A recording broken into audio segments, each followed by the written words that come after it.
यामना आपिनबा नोलुक्सरी अदो ममांगददि अखोई एसटी की से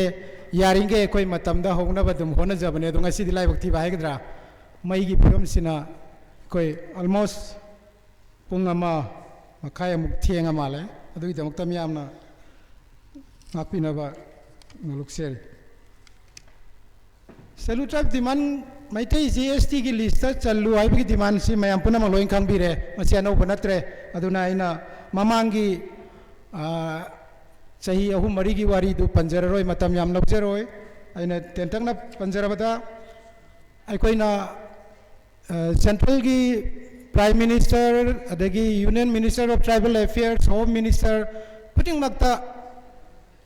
memorandum tha gi badugi reply waina yam tena panjarabada 2013 gi may gi tang kunma panda ministry of tribal affairs na manipur gi secretary tribal affairs na manipur government gi maitai gi ST list chanap se khana na ba recommendation tharo hoina che irak pa leigre ada recommendation tawdu da mayam na khangbire maitai si kanano haiba sak tak ba ethnography hai moi english ki londa ada masina maitai gi horak pa maitai gi saktam magi chana lon si takatoi ne hai amana hauji maitai sing sigi pipam haibadi sel thum moi english taraga socio economic survey socio economic condition hai tare ko pipam hai tare koi gi lai sugi dagi mai masing sel thum gi pipam adu ga mari leina ba hari ba document ani siga loina na state government na center da maitai se ST list san bi hoina recommendation ama tha ba se masi khwai dagi number 1 tangai phada ba pot ba masi yaudra di koina lang so du pai sulai leitre aduni leiri chado 2013 da me gi tangkun ma panda matam du gi prime minister manmohan singh na prime minister waiting eda sida se ira khraba adu hojik bau thadana leibani adu gi recommendation du thabiu haibagi takna bagi khongjang ne koina nangai demand committee ga miyam ga loina na changchen jare ise ada state government sina wawe na tadaba isu si tauning dabra natraga kari maram gino tabak si paiketabani leiri se ada sigi wapam sisu maitai ST list chanba haibagi wapam se yam sengna hairaga haurak padadi miyam na su kara khangba wat na ra aduga miyam na su yam serious oina loram daba isu oiramba aduna akoi gise adu da su akoi na awareness tauna bahona ba miyam ga wakal tamine na bahona ba di sida su matam se adum khara changba aduga loina na sarkar takna duna lakpani adubu sarkar sina thabak si paikhalak tabadagi mamang dai koina 2017 gi September gi tang punbari da sigumba mipam mama ibaya ma sanglenda phamjagi aduda miyam na tamira mai matungina 2017 gi October gi tang kun se deadline pirasi maduda government sina kari mathau paikhalaktra di akan ba khongjang changsil se na dumai na miyam na tambira bai matungina aikoina manipur gi chief minister ja se si thajare miyam gi resolution do enclose taujare adubo October kun bausik mawamanin naidre aduga hari ba last day October gi tang kun sida koi gi works minister Biswajit na che ma thare committee da koi gi president address tauraga masigi matang da wari ma sarasi tang kun bari da nungtil pung bari ma khai da secretary new secretary ta deputy CM gi conference hall wari sana se na dumai na thare adugi matungina miyam khabar da dum thengna biram naina kitang ningjang jabani October tang kun mari 2017 da koi gi ST DSM gi alaman singam de advisor sing yawati mamagal loina na koi wari sana gi ado numitura minister ani na takui be matungina koina demand tauri basigi chaurakpa background summary ama makoina pambagi maung se haibe matungina koi committee na ma prepare tauraga koina December 17 da makoida submit taujagre adai matang khrang ngai raga koina minister ani sida makha thaba thabak si paikhat binana ba aur wari watai sanana bagi matang se koina pursue taudra lakse bane ada minister ani sina mabani ongta pau phauna gi ge taurase adu taurase ada taurase na adum taudna leibisina se 18 gi April May si yokselak pane adu dadi ekoi committee gi me pam me executive ki ana masidi सरकार की minister अनी की थवोंग सिदी थवैना नाथैनब तौब माले सिदी मखा सिदी अखोय खांग ngamaroi haidana अखोयना अदु अदि मसे chief minister की knowledge दा पुखलसे ना अखोयना मे की तांग 15 2018 दा चीफ मिनिस्टर दे अखोयना रिप्रेजेंटेशन हम सबमिट तौजे साना इंटरेस्ट तौबिबा मिनिस्टर नी का अखोय वन टाइम उनखरे उनरम मतुंग दा सी कंडीशन सि लेग्रे अदुबो मखा थाबा रेस्पॉन्स सि फजन रेस्पॉन्स तौबिद्रे अदु अखोय कमिटी पेंद्रे अदुना सारना उत मियंग चंगबियो अदुगा सार का कमिटी का अमतंग उननब मतम अमतंग पीबीओ ने अखोयना चीफ मिनिस्टर दा मे की तांग 15 2018 दा सीएम अमु सबमिट तौजे अदो मतम खरा ngaire दुसो almost thamro ngaire ado chief minister ki site gi su information se amta laktre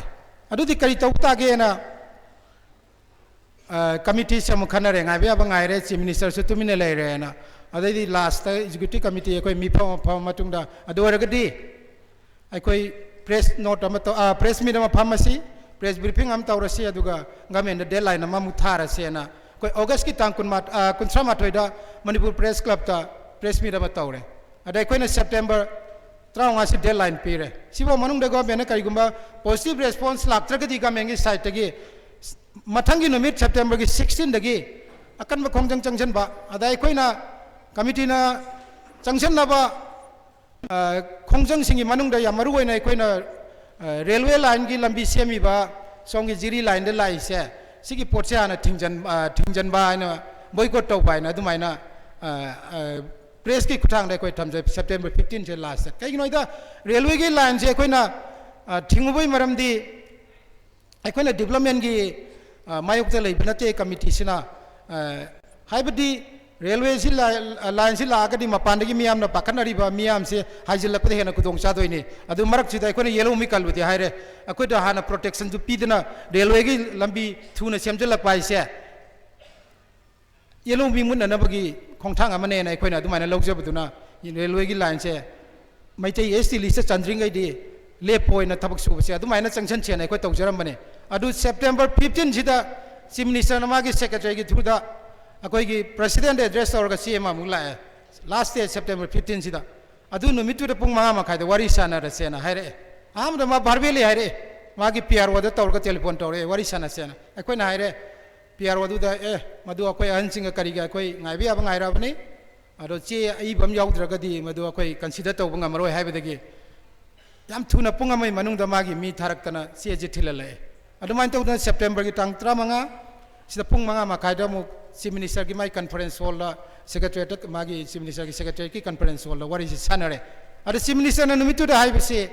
मा इशू से जेन्युइन नि याम होय मसे आई तौगेन खले तौबदबो मयामना मतम खितंग दे आइंगोंदा पियो हाय अरे कमिटी की साइट के अखोइना हाइजबसे अदुदि सर मतम जी कयाम कोइना साना ngaइबिनि नो साना पाम्बिरि मतम जे कयाम सांगना दुम ताकपियो हाइब कांदा माना आई मतम दि हायलनो मतम खितंग ngaयो हाय अदा कोइ नुमितुदा वारी साबद चंगिबा कोई कमिटी की नहा सिंगदी सेटिस्फाई होइद्रे मसी यानिंगद्रबने अदा थोरे अनजिंग कोई यामना फमिनरगा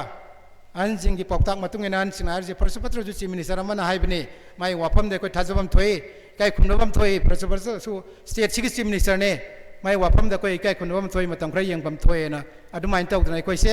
सेप्टेम्बर 15 दगी हौजे पाउ ngai lakpane हौजे पाउ ngai lakpasida अखोइना डिसेम्बर की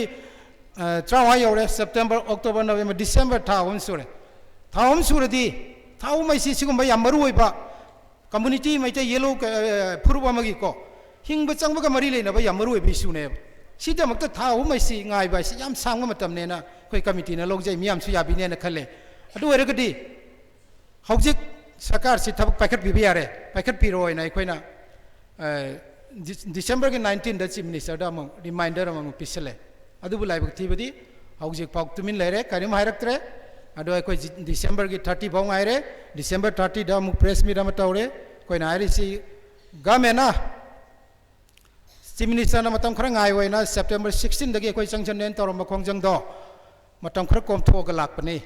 अदो हौजिकती अदुगी अखोइ की खोंगबम दो अदुगी फिबम दो अखोइ होंगनी अखोइ अकन बखोंजंग चंगसिलने ना अखोइना डिसेम्बर की 19 दा press meet Manipur press club तौबदुदे अखोइ लौथोखरे अदो हौजिक फाउ गमेंगी साइट की करिगुंबा कैनोमता लाक्ते अदु मरक सिदा मयाम की नॉलेज होइनबा साइगी सेप्टेम्बर 15 की वारी साबसिदा यावबसे चीफ मिनिस्टर ने अदुगा एजुकेशन मिनिस्टर अकोई ऑनरेबल टीएस राधेश्याम अदुगा या स्कूल केंद्र अमदी कैरावगी ऑनरेबल एमएलए मिंगोइना पंजाबदा सत्यव्रत अमदी रामेश्वर मोय एनी सु यावबी अना अदुगी मथक्ता अकोई चीफ सेक्रेटरी अकोई सुरेश बाबू यावी गवर्नमेंट की साइड की अदु मकोई मंगा सिना रिप्रेजेंट तवे मतमदुदा अदु माने यावबनी अदु मरक सिदा अखोइना था हुम गाइबगी मरक सिदा गाइना सीएम ना जो हाइरकुले सर साडी अखोइना थमजबदा साडी याम चिनबनी सिगी मतंगदा पाउ फाउननबा मखा खननबगी कनानोमा एमएलए नत्रग मिनिस्टर मन साना डिजिग्नेट तौबियो अदुगा अखोइ पाउ फाउननबा साडी थबक चिनबनीना पाउ फाउनबदा खुदोंग चादब लै हेना थमजबने अदा चीफ मिनिस्टर ना निमितुदा हाइबजे अदुगी दि खोइगी यावरिबा ऑनरेबल मिनिस्टर ने अदगी एमएलए अनि यावबिरी सिदे मोइगा दुम फाउनरगा याय है अदुना मखा ताबदा अखोइना अखोइगी एजुकेशन मिनिस्टर राधेश्याम गस अखोइ अनि राहुम ला उनजखरे अदु माना हाइबदा कमिटी की वफम से अदु माना सीएम ददी थमग्रे है अदा मासु सीएम ना रेस्पॉन्स तो कनो तौर तुमी लेरगदी मासु उपाय लेतब माले अदुगी पीएम ने लाइसे अदुना हुजिक्ति तंगाई फदना अखोइना अहनजिंगना लिटौबनी शेड्यूल ट्राइब डिमांड कमिटी सिदी मियामना हाइनै मकोई कमिटी से हम सोली मोइसे तुमिना मीटिंग द तौ लेबनी तौर कयम तौररोय गायना अदुमाइना हाइनबा अखोइ तादब नते अखोइ लोइन ताजै अखोइ कैसु साउदे अखोइ दि अहन लिटौबनी अहनजिंगी कमिटी नि अहनजिंगी बॉडी नि अदु अंगांग सिंग छात्र की ऑर्गेनाइजेशन दुगा अखोइ कंपेयर तौबदी याब नते मोइ दौना अखोइ कनब नते अदु मयामना हाइबा अखोइ कै याय अदु तौबदबो कमिटी सि तपसेरसु अखोइना यामना नुंसा थिजना अखोइगी खोंजंग से अखोइना तालिबा डिमांड सिगी मागी लिगलम से अखोइना ngaktang ngaingam dabda yam thuna pambadagi ona taina na chatkhibadudi adudi chalhan ba yade aidana an singi pauktak matungina oi tapas tapsasano adubo akhoi sumna di pusena adumaina purga laksabni aduna hujikti ngaiba yaba ngaire miyam su khangba yaba khange adu sidagi hena ma khangningai kaisu leite mayam ne na marak sida हुजिक फोंबोंग साबदा येलोमी कनबा constitution की ओइबा संविधान की ओइबा प्रोटेक्शन टू पीयू सेफगार्ड टू पीयू हारिने अदुगी ने एसी लिस्ट चलवाय से एज येलोमी ओइना कोइना तौरिसे अदगी अतोपसु मयम एलपी गान तानबले अदु पीद्रदना India government citizenship amendment bill ओइना पास तवे अदगी ngasai एनो same citizenship amendment bill pass तौसलकपा अदगी रेलवे की लंबी से थुना लोइसन दौनीगा सोंद प्रोटेक्शन पीयू हाइबदुना नाथैरगा थमगा अदा रेलवे की लाइन लाक पासे कनेक्टिविटी हेंगा कदोइनी सफर कदोइनी अखोइ सुयाय तौबदबु मदुना येलो मी सिंगदु मफम दुदा लेरम येलो मी सिंगदु मुटपददी मतेंग पांगदोइने थुजनदोइने अदगा हुजिकी सिटीजन अमेंडमेंट बिल सिसु मयामना एना खंगबिरिदुंगाय आई याम कन्नसु खंगजदे अदु अरगसु बांग्लादेश की असम हाइजलना क्रोर की मयाद रिफ्यूजी लेग्रे हाइरिमने अदुगी दमक्ता असम ना याम कन लांगेने हलनगो हाइरिमने हलंद्रदना मोइदो अमुक सिटीजनशिप इंडिया की पिथोक की तारदी अखोइना इंडिया की मी क्रोर चामगा कुंथ्रा मुक्सीगा अखोइ मैतै येलो मी लाख 13 मुक्सी मुटखिबा तारे ngaklo pi oina tanariंgai sida Bangladesh की क्रोर चामदुसु अमुक सॉरी क्रोर अमदुसु अमुक इंडियन सिटीजन ओरदी इंडिया की मी से 130 crore le 131 lakh kadoi hengel kadoi ne ba koida lakh kadoi sa adugi wari ni aduna ai amna bill gi matang de mun su kangde tabudabu madu akoina protection PY se pi da bida du torok pai se akoina yaning de condemn tawe aduga yes aduna hojik miang me pam de thamjari se lakpiri ba club ki ama dia te organization maru mapang akang hai puna mangna akoi committee na thamjari ba खोंजंग सी committee नदी resolution जे लौजरबनी खोंजंग जे चंगजन बा हाइबसे only खनारगा मतम लौथोकतब दंगा गाइरबनी अदना मियामना करी तोबयाबा करी suggestion अदे पक्ताक मयामा सिगा मरी लेना थंबिनाबा आइना अमुका ना रोइबदा निंसिंगजरी अमुका ना खुरमजरी थैंक यू फागसरी हमना मरिक सुंबो अरोन खर थंबिरम मगिदमक्ता ngasi maka tarak poina hujik ekoi gi thorom parengda open discussion haidi myam gi lengbirek liu myam dagi isa isa gi wakalon thambagi tanja du logjege amukka so na ningsing jege isa isa gi wakalon thambibu tamda haujig asi maru oina Manipur तोान तोान चयेनब issue मैम चयेनरग issue मैम लेबनीना अखोगी चंगलिब schedule tribe demand committee की इशू अतोप इशू यानसिनब याब मानब मौंद वारोन थम्बीदनब निंगसिंगजरी मरमदे अखोई मणिपुर की हौजिक फिवम सिना खितंग इसा इसाना मियामगीदमक्ता खल्लगा यामना स्ट्रीमलाइन अखोगी ngasi थमजरीब शेड्यूल ट्राइब हाइबा सिगी इशू सिन खक्तदा मियेंग थम्बीनबगीदमक्ता सिंजल लांगजफिंग माइकैदगी नौलुना निंगसिंगजरी मखा सतरकपसिदि अदुगा अमुक मरक्तन निंगसिंगजबदा थम्बीगदबा वंगांगलोइसिंगना अखोई मिनिट 5 7 फाउबा वारोबिबदि यादे अखोई वंगांगलोइसि यामबनिना इंथमतागी मतंग ओइबनिना मिनिट 5 7 फाउबदा इसा इसागी फोंदोकनिबा वारोनसिंग अदो थम्बीनबगीदमक्ता निंगसिंगजरी अहानबदा लोकसगे लेंबिरकलिबा मयामसिंगी मरक्तगी मिंगोइना हंगचरबदा बी अंगुक Sana Sharma ngasi wafam khar thaminaba koksinjari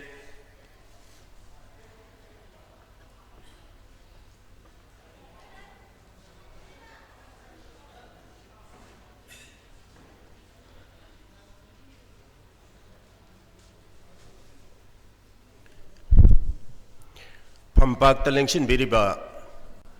Professor Mohindro, President Scheduled Tribe Demand Committee Manipur, Naudalen,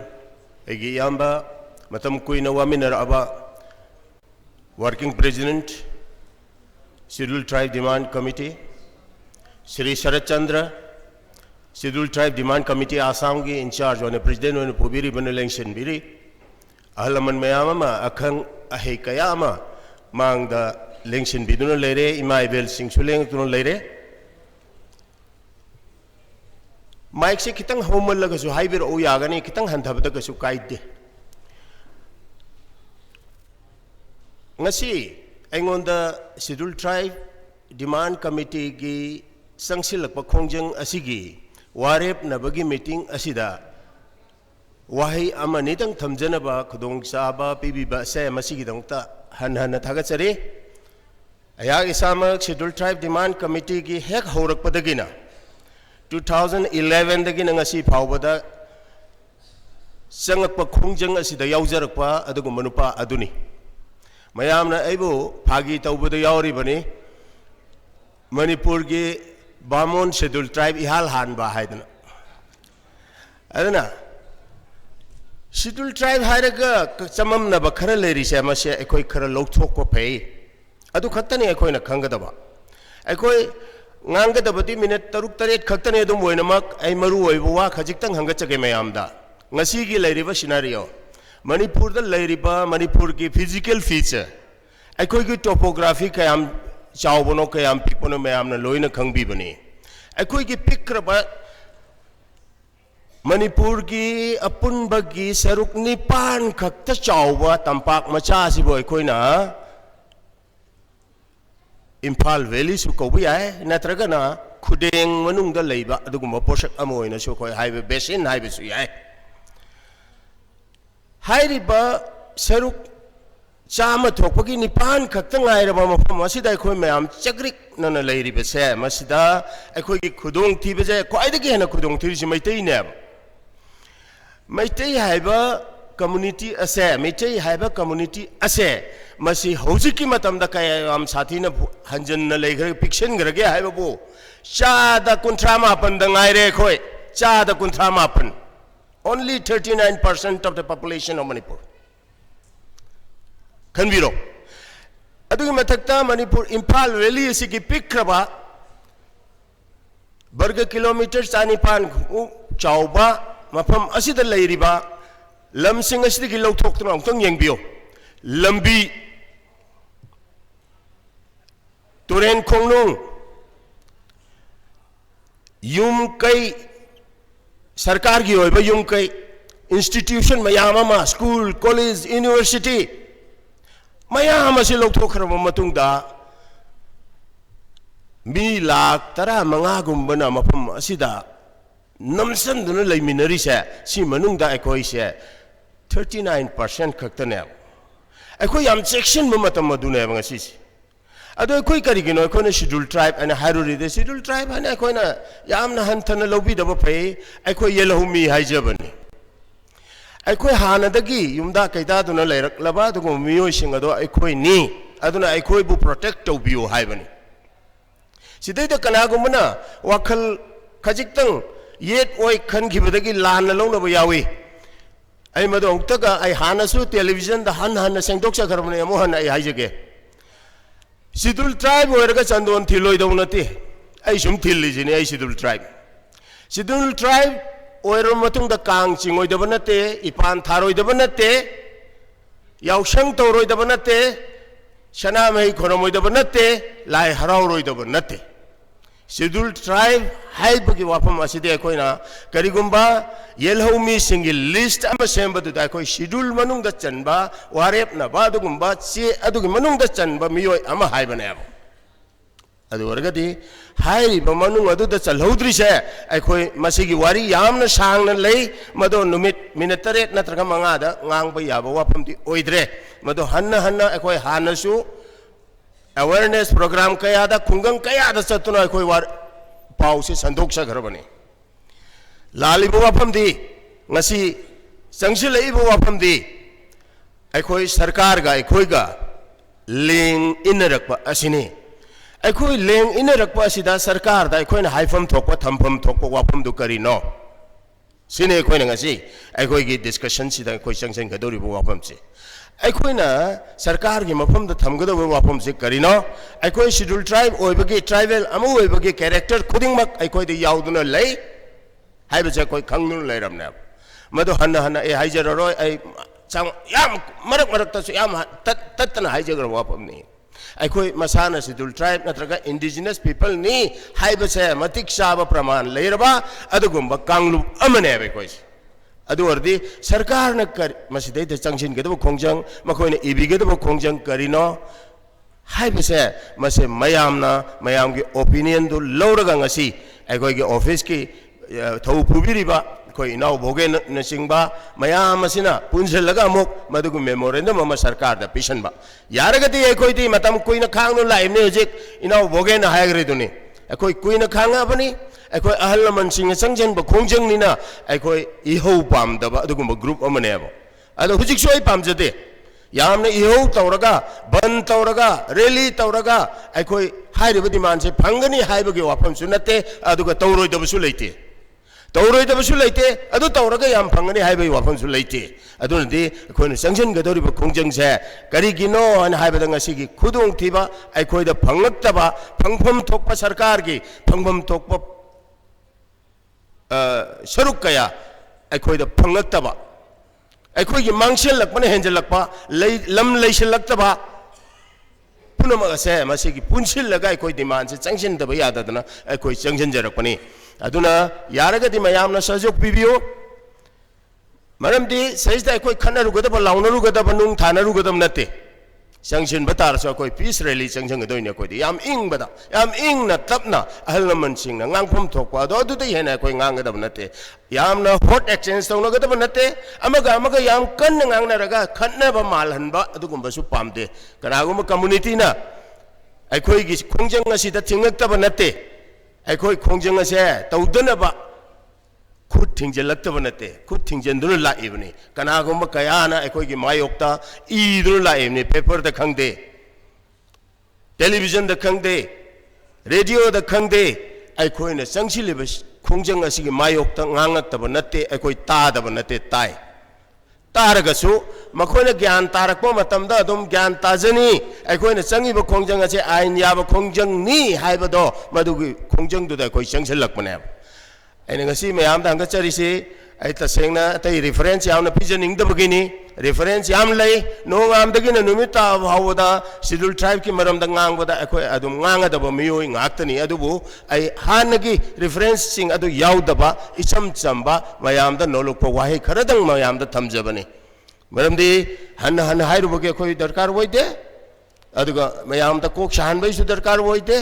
maramdi akoi sarkar ga communicate to matamda correspond to matamda hairibo wafam singa to pandunata la abane शोक लिसिंग अमा चामापन निपानदगिना अमदगिना तरामापन सुम चलक खोंजंग सिंगसे मसे अखोई अदुम चंगसन लाबने हुजिक secretary ने हाइफेट पनग्रीबा अदुनी मसी नतबा अखोई करम खोंजंगदा अखोई schedule tribe होरगा अखोई की कम्युनिटी से मैतई कौ कम्युनिटी से कनबे यागदगे हाइबो वाफम सिंगसे मसे मयाम करिगुंबा मोट खोंदोक पिरक मतमदा मदुदंग थंबिरमो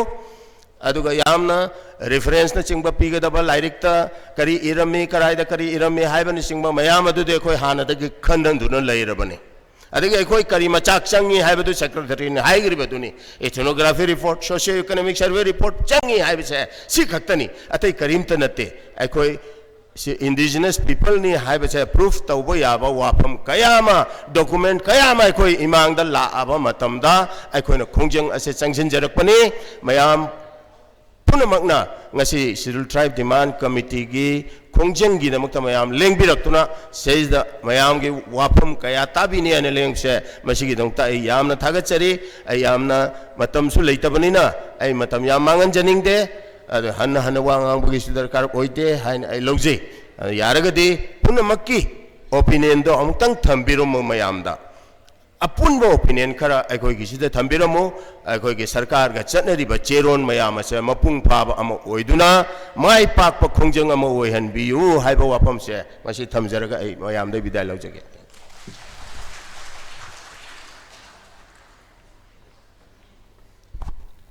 थागसरी अलिबुंगो बियंगोक सना सरमा यामना मरिक सुमो वाफम थंबिरमगिदमक्ता अदुगा मरक्तदा अमुकसु हन्ना मयाम थमजगे मदुदे अखोई ngасai अखोई नुंगी वारोल पीबदसु थंबिखरे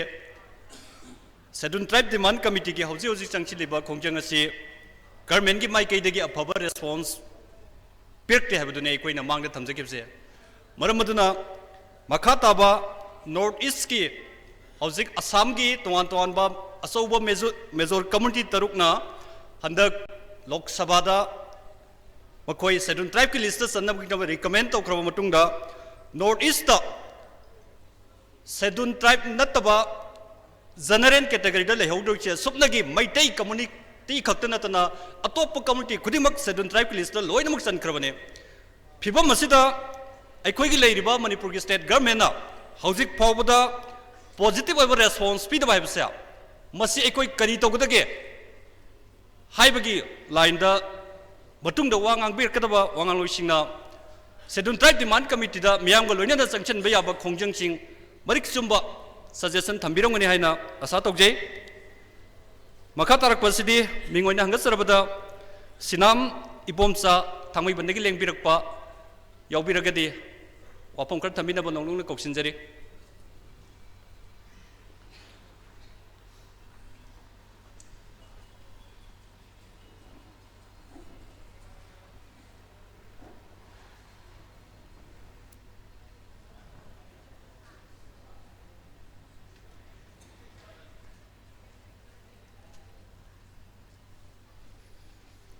अहम मक्तदा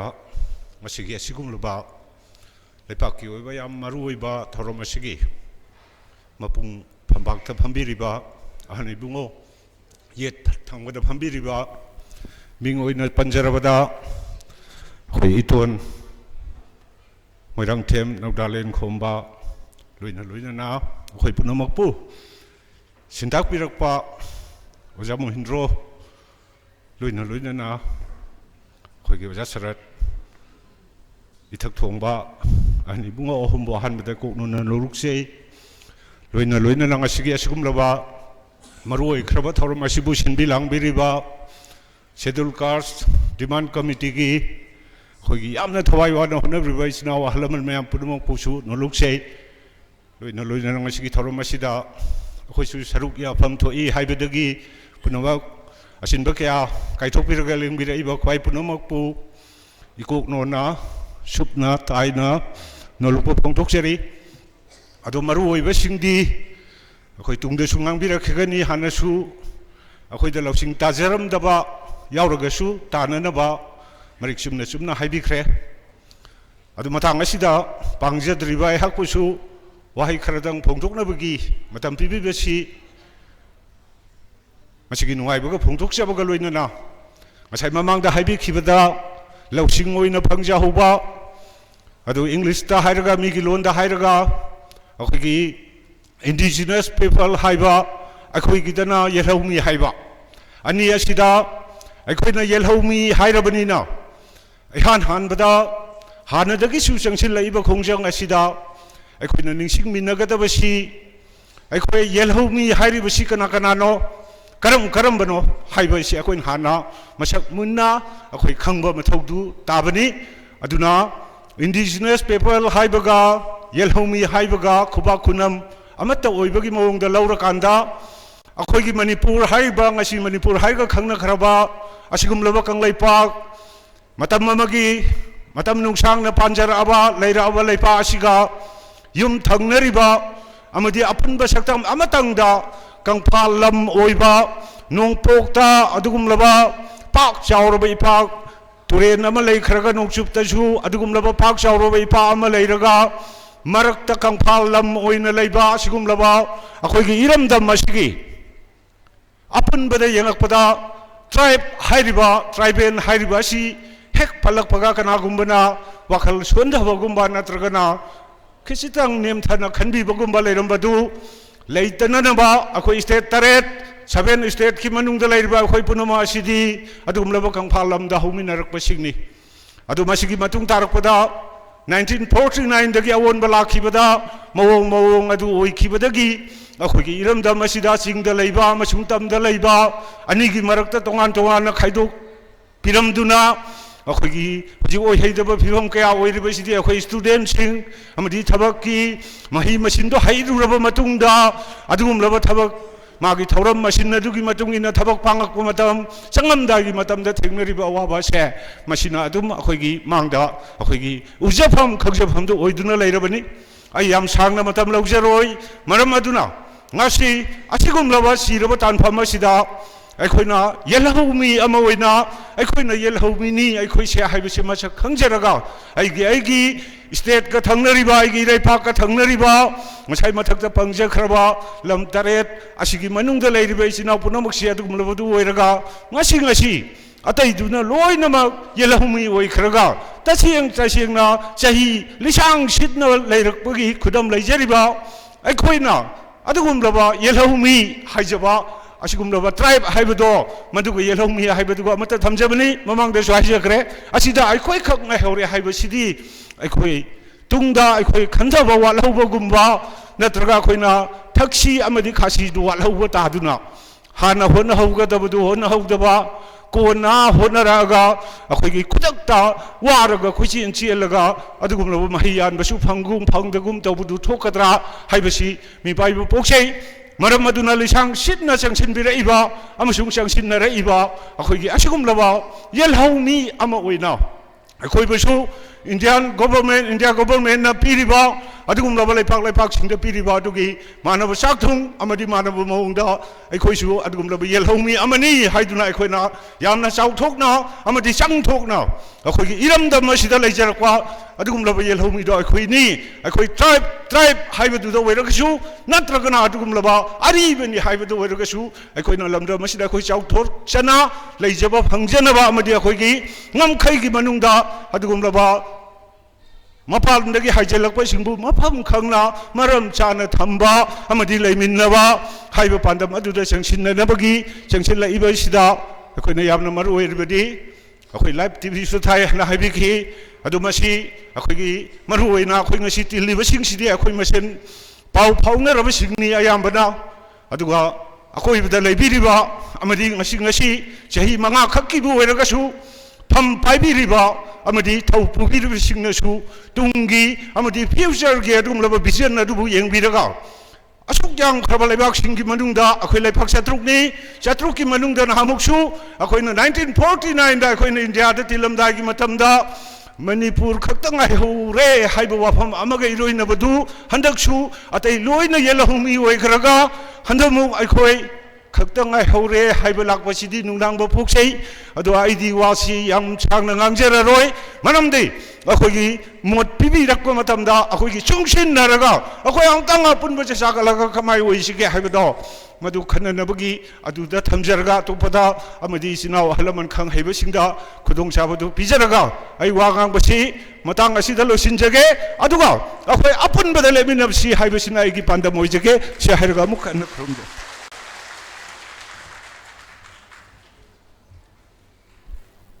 थागसरी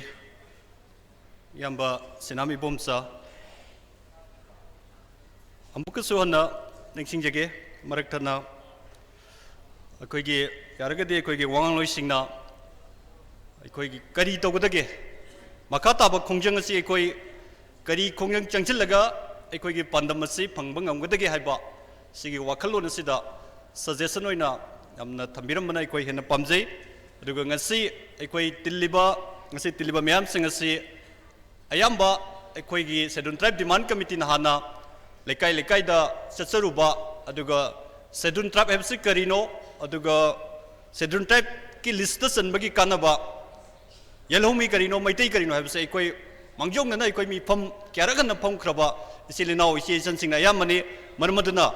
हाइरिबा टॉपिक सिंग असि अखोई सिदा अमुहना रिपीट तौद्रगसु मरुवैना मणिपुर गवर्नमेंट रेस्पॉन्स लौद्रिबसे करी तौरग लौगदगे हाइबा वखलोंदो थंबिरमनबगिदमक्ता अमुकसोना निंगसिंगजरी मखा सत्रकपसिदि मिंगोइन हंगसरबदा Kaisam Lokeshwar senior manager UBI लोइना को convenor inclusion of Sanamahi religion in Meitei community वाफम खर थमिनबा कौसिनजरी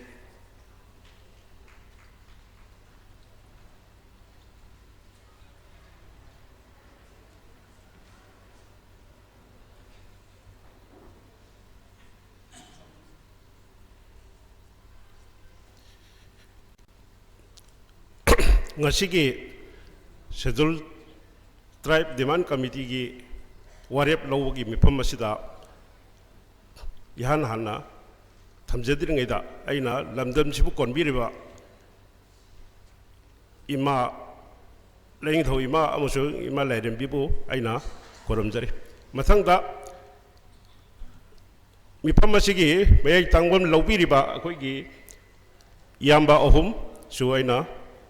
कोरमजरी मथंगदा अखोगी सलाई तरेत की कांगलई सा पुनमपो आइना कोरमजरी मणिपुरदा लेरिबा येलो मीनी हाइरिबा अदुगा मंगोलोइड के ग्रुप तसु चल्लिबा अखोई मितई हाइबा कांगलुबसे कनानसु अखोई ट्राइबल ओलगे अखोई से ट्राइबल ओनजरगे हाइना ngasi फो हाइदि शेड्यूल ट्राइब डिमांड कमिटी ना तालिजु अखोई ट्राइबल ओनजरगे हाइबनति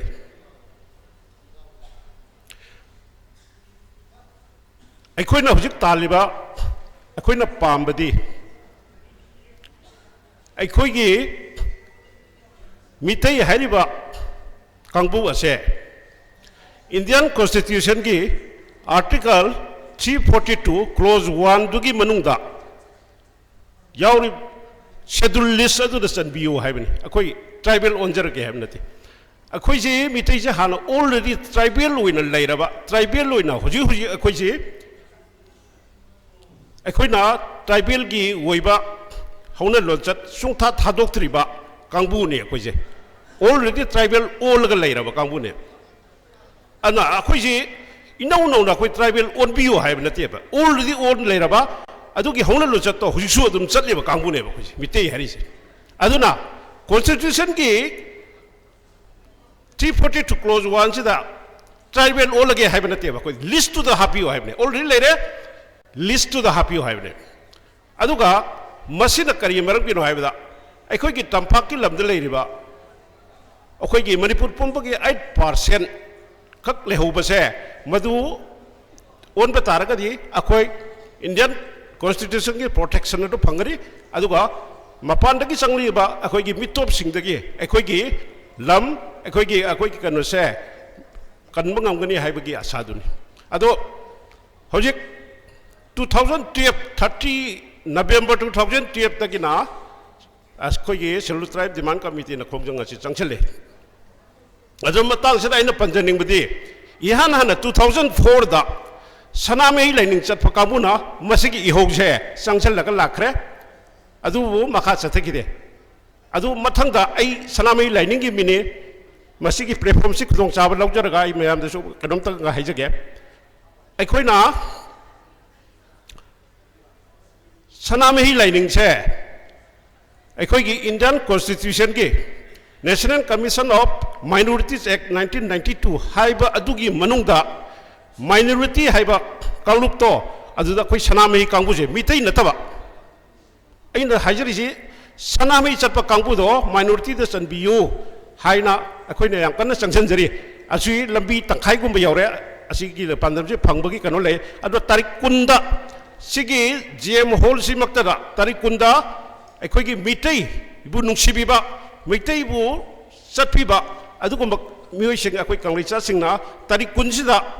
सिगी जीएम हॉल मक्सिदा कोना चौबे मिफम अम तौजगोदरी मदुदा सरुक याबियु हाइना अंतंग खोरमजगे अखोइगी सुमाय तोना शेड्यूल ट्राइब डिमांड कमिटीना मथंग मथंग चथर बसिगी फॉलोइना लाइबक फाबा हाइगद्रा मे 2013 दा इंडिया गवर्नमेंट ना minister of tribal affairs and the backward classes ना मणिपुर गवर्नमेंट दा चे इरखरे करी हाइना इरे अखोइगी नखोइना तालिबा शेड्यूल ट्राइब पामिबसे असी नोगी स्टेट गवर्नमेंट सिना अखोइगी एथनोग्राफी मणिपुर की एथनोग्राफी से सी मतांग अमा हाइरो अरु इनौ नोबा इकोनॉमिक सोशल इकोनॉमिक सर्वे अमा तौरगा रिकमेंडेशन का लोना हाइबदी अखोइगी मिटै हाइबसे शेड्यूल ट्राइब चनबे यारे हाइबा रिकमेंडेशन अमा संगी अदु याउद्रिंगी सुंतौ तौरो मोइना अदु तौबियु अदु तौरो हाइना ngसाइगी अखोइगी इरकरसी से 2013 दा अदु हुजिक फाउ अखोइगी गवर्नमेंट तुमिन दुम लेसले सिकरिनो मोय हाइरिसी स्वाइ तौदना नोइगी सी कैटेगरी सी दा चनबे यारोइ दौरी नत्रग मथिक चाते सी वाली मरोल अब हाइबम थोए हाइबनिदा सरकार अमा पालगदी ngसाइ प्रजाना ग्रुप अमना पालिबा पामिबा कनदो मदु मियंग संगदौनी हाइगदौ रिएक्शन पिगदौनी अदो करीनो अखोइन वालिसिबा अखोइस ट्राइबल लोइत्रे हाइरिब्रो ट्राइबल लोइदे हारिगे अखोइ डॉक्यूमेंट कया पिसनबा अमुक चंगे लाइरिक कया पिसनबा चंगे अदो मयामनसु यामना नेंदबिगे वाफमनि अदो डॉक्यूमेंट सिंगदो इनौ नौ हाइद्रगसु ख्वाइदगी फाबा डॉक्यूमेंट दि अखोइ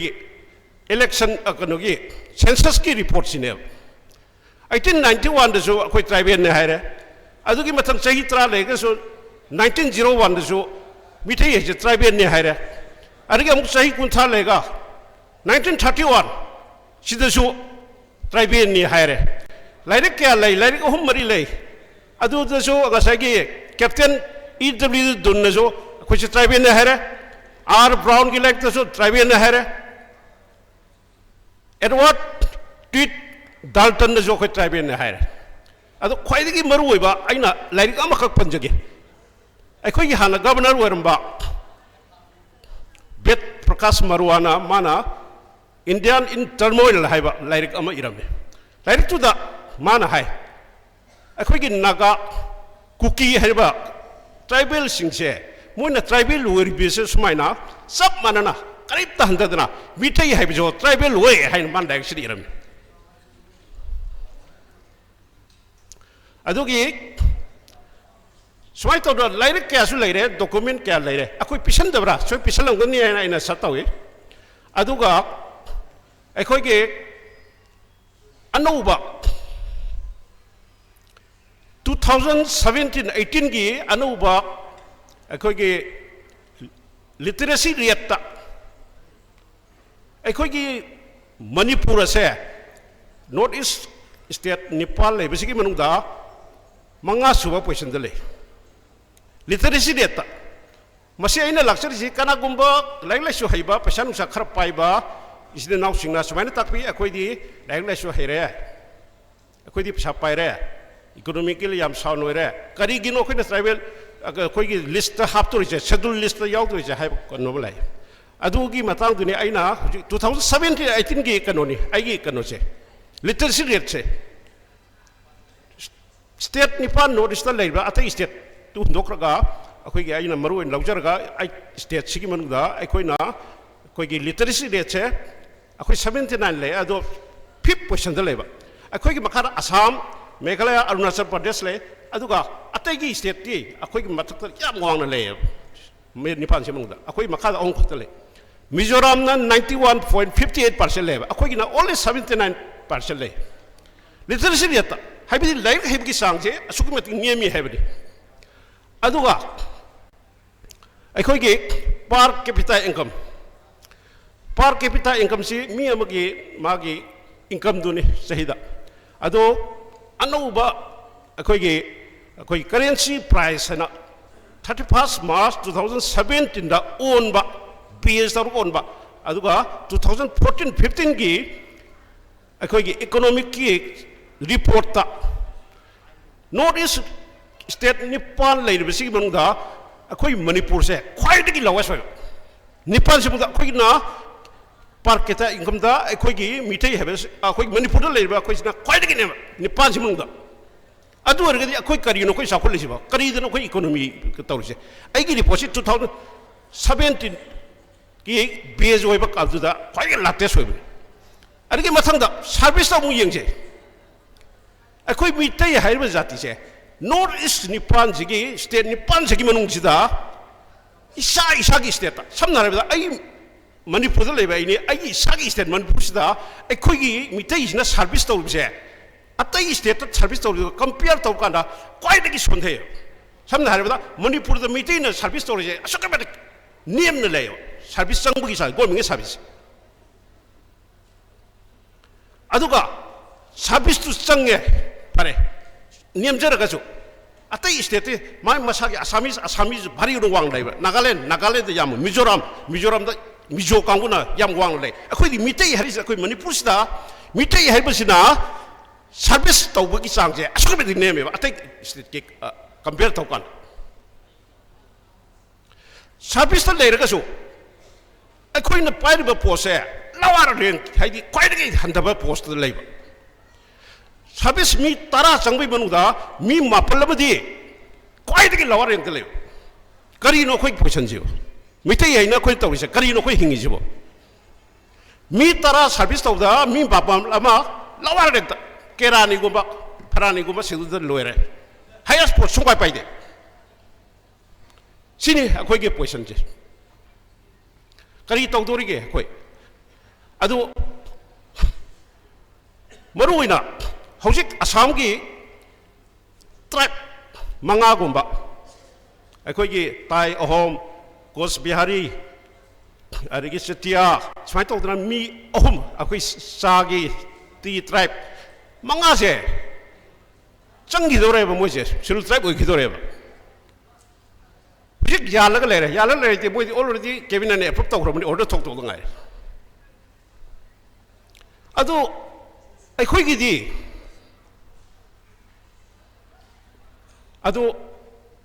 ꯑꯗꯨ ꯆꯪꯈ꯭ꯔꯕ ꯃꯇꯨꯡꯗꯗꯤ ꯑꯩꯈꯣꯏ ꯀꯩꯗꯧꯔꯦ ꯅꯣꯔꯠ ꯏꯁꯇ ꯖꯦꯅꯔꯦꯜ ꯇ꯭ꯔꯥꯏꯕ ꯑꯣꯏꯅ ꯂꯩꯍꯧꯗꯣꯔꯤꯁꯦ ꯑꯩꯈꯣꯏ ꯃꯩꯇꯩ ꯈꯛꯇ ꯂꯩꯍꯧꯗꯣꯔꯤꯅꯦ ꯑꯗꯨꯅ ꯑꯩꯈꯣꯏꯅ ꯍꯧꯖꯤꯛ ꯒꯣꯔꯃꯦꯟꯅ ꯇꯨꯃꯤꯟꯅ ꯂꯩꯔꯤꯁꯦ ꯁꯤꯒꯤ ꯑꯩꯈꯣꯏꯅ ꯀꯔꯤꯒꯨꯝꯕ ꯑꯀꯟꯕ ꯄ꯭ꯔꯦꯁꯔ ꯆꯪꯗꯕ ꯌꯥꯔꯣꯏ ꯑꯩꯅ ꯑꯩꯈꯣꯏ ꯋꯥꯀꯠ ꯃꯤꯐꯝ ꯂꯝꯗ ꯋꯥꯀꯠ ꯃꯤꯐꯝ ꯐꯝꯕ ꯄꯥꯝꯃꯤ ꯑꯗꯨꯒ ꯑꯩꯅ ꯁꯖꯦꯁꯟ ꯇꯧꯅꯤꯡꯕ ꯑꯃꯈꯛ ꯂꯩ economic survey social economic survey से गवर्नमेंट तौबी यादरगदी अखोइना शेड्यूल ट्राइब डिमांड कमिटी की तरफ तगी प्राइवेट फार्म दा सिनब याब्रा थूननबदे आइन खजरिसे प्राइवेट फार्म अब अखोइ सिनब याब्रा प्राइवेट फार्म दा सिदरगा मोइगी रिपोर्ट लौरगा अखोइना सरकार पिसलगा मोइना इप्रूव तौरगा सु याय अदुगी सोशल इकोनॉमिक की सर्वे की कनोसे मसी पांथोना होदा अपनबो ओइरिब्रा हाइना आइन थमजबगी वानी प्राइवेट फार्म अमा अखोइना नेकपा याब्रा इंस्टीट्यूशन अमा नोकब्रा याब्रा ऑर्गेनाइजेशन अमा नेकपा याब्रा सिनी आइना लाक्सने अरोइबदा आइना हाइनिंगबदी हुजिकी अखोइना तालिब डिमांड जे प्रेसिडेंट ऑफ इंडिया न तवगदा पोने प्रेसिडेंट ऑफ इंडिया ऑर्डर ब थोकनी ऑर्डर थोप कालसिदा ऑर्गेनाइजेशन अहुम ले ꯑꯩꯈꯣꯏꯒꯤ research general of India Anthropology Society of India, National Commission of Scheduled Tribe, Haiba institution of report Toraga, last Arabida, Akogi, President of Indiana, concerned state or concerned central government, Tadaraga, Mana order Tokatobani, Bashi Haraga, I Matan solution. Tagasari, Makatarak Pasidi, Mingwin Hangatsarabata. Retired Colonel R.K. Rajendra, former Manipur Human Rights Commission bu masigi mifam masiga mari lena wafam kar thamina bagi damakta nolona koksenjari.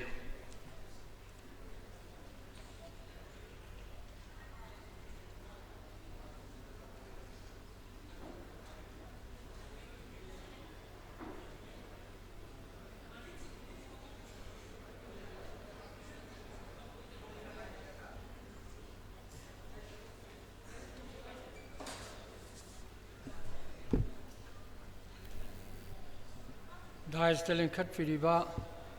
President, Working President, Adoga, Kogi Bungosarat, Adol Tabiriba, Limbiraiba, Media Gipumna Mupoina, Kongnonjeri, Aina Wapamasian, Hodok Sedring Aida, Aina, Scheduled Tribe Ki. मागे administrative area सिंग लैरिबा मसे आइना नाइनजरक पसी वखल खलक पसी आइना service तौरिङैगी मतमदगी सुम हौरक पसिना retire तौरब मतुंग भावबा लैजबसिदा अखोइगी मणिपुरदा लैरम्मिबा फिबम असिदा Meitei सिंगसी ख्वाइगी हांबदा geographically येंबदा अखोइगी लैभम मसे सिंगदसु MLR LRX extend तौरगल लैहौद्रबा Adoor बोइदी 60-70% ना पिखरबा सरुक चामगी मनुंगदा निपान सिदा अदुगी मनुंगदसु ngасai panbigiba अखोइगी लैरिबा ऑफिस लैरिबा लंबी लैरिबा लोइनमकसे पाथोखरा खोगी लैंड होल्डिंग से 3% नंगारबा हिंब याररोय हाइबसी खनबदेगी मरुओइना लमदगी खनबा हौजरे अदुना MLR LR एक्सटेंशन सी अमु हुजिकी पनबा ngamdre sum अखोइगी मीना साउगिनी ना पंदबदगी हुजिकी पनबा बाबा शक्ति लैरक्तरे मसी कन्ना तौरमी अदुबु अमुक रिवाइव तौनबा ओजा सोनामनी ना प्रेसिडेंट औरगा सेनाम लैगिद्रबा अखोइगी पार्टी ना वाइस प्रेसिडेंट औरगा आइना जनरल सेक्रेटरी औरगा मो अगोचरमी मदुम यागिद्रे मथंग अमुक खनबदा कैदौसिगे न अमुक खनबदा आइना ट्राइब ओइहौद्रबदी अखोइसे मयामसिना समना हारबदा आइसे सोइदना हेवी वेट की द बॉक्सिंग जी यावरे आइगी वेट ओनली फ्राई वेट कुंबा अदु थिलपुद गुदिंगी सीदुरिम अदु वेट टू कैटेगरी दुई मतुगिना कैटेगरी दु लैजगे हाइब सिगुम अमा अदुंदी revert back to schedule tribe सिदा अमुक तौदरगदी लोइब तारे ना आइना ब्राह्मण गिद यामना लिंग्रबा ट्राइब काइसी यामना हंदना लैग्रबा दुगुंबा अखोइगी तोंबापू रिसर्च सेंटर सिदा अखोइगी कइनोदा आइना चेयर लौजरेरगा रिसर्च तोंबापू सिदा 3rd August 2001 दा शेड्यूल ट्राइब की 6 शेड्यूल सिगा इवा मतमदा आइना गवर्नर दा मेमोरेंडम सी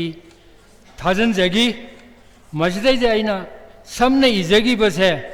मजदई एकोम लुप लोइना मोना साइन तवे एकोम लुप की 2001 नि को हारिसे 28 अगस्त आइना मेमोरेंडम सी थाजगी प्राइम मिनिस्टर इंडिया की लोइना म कॉपी थाजगी मजदई सिदा आइना इजगी बसी सेंटेंस अमा खतंग पंजरबदा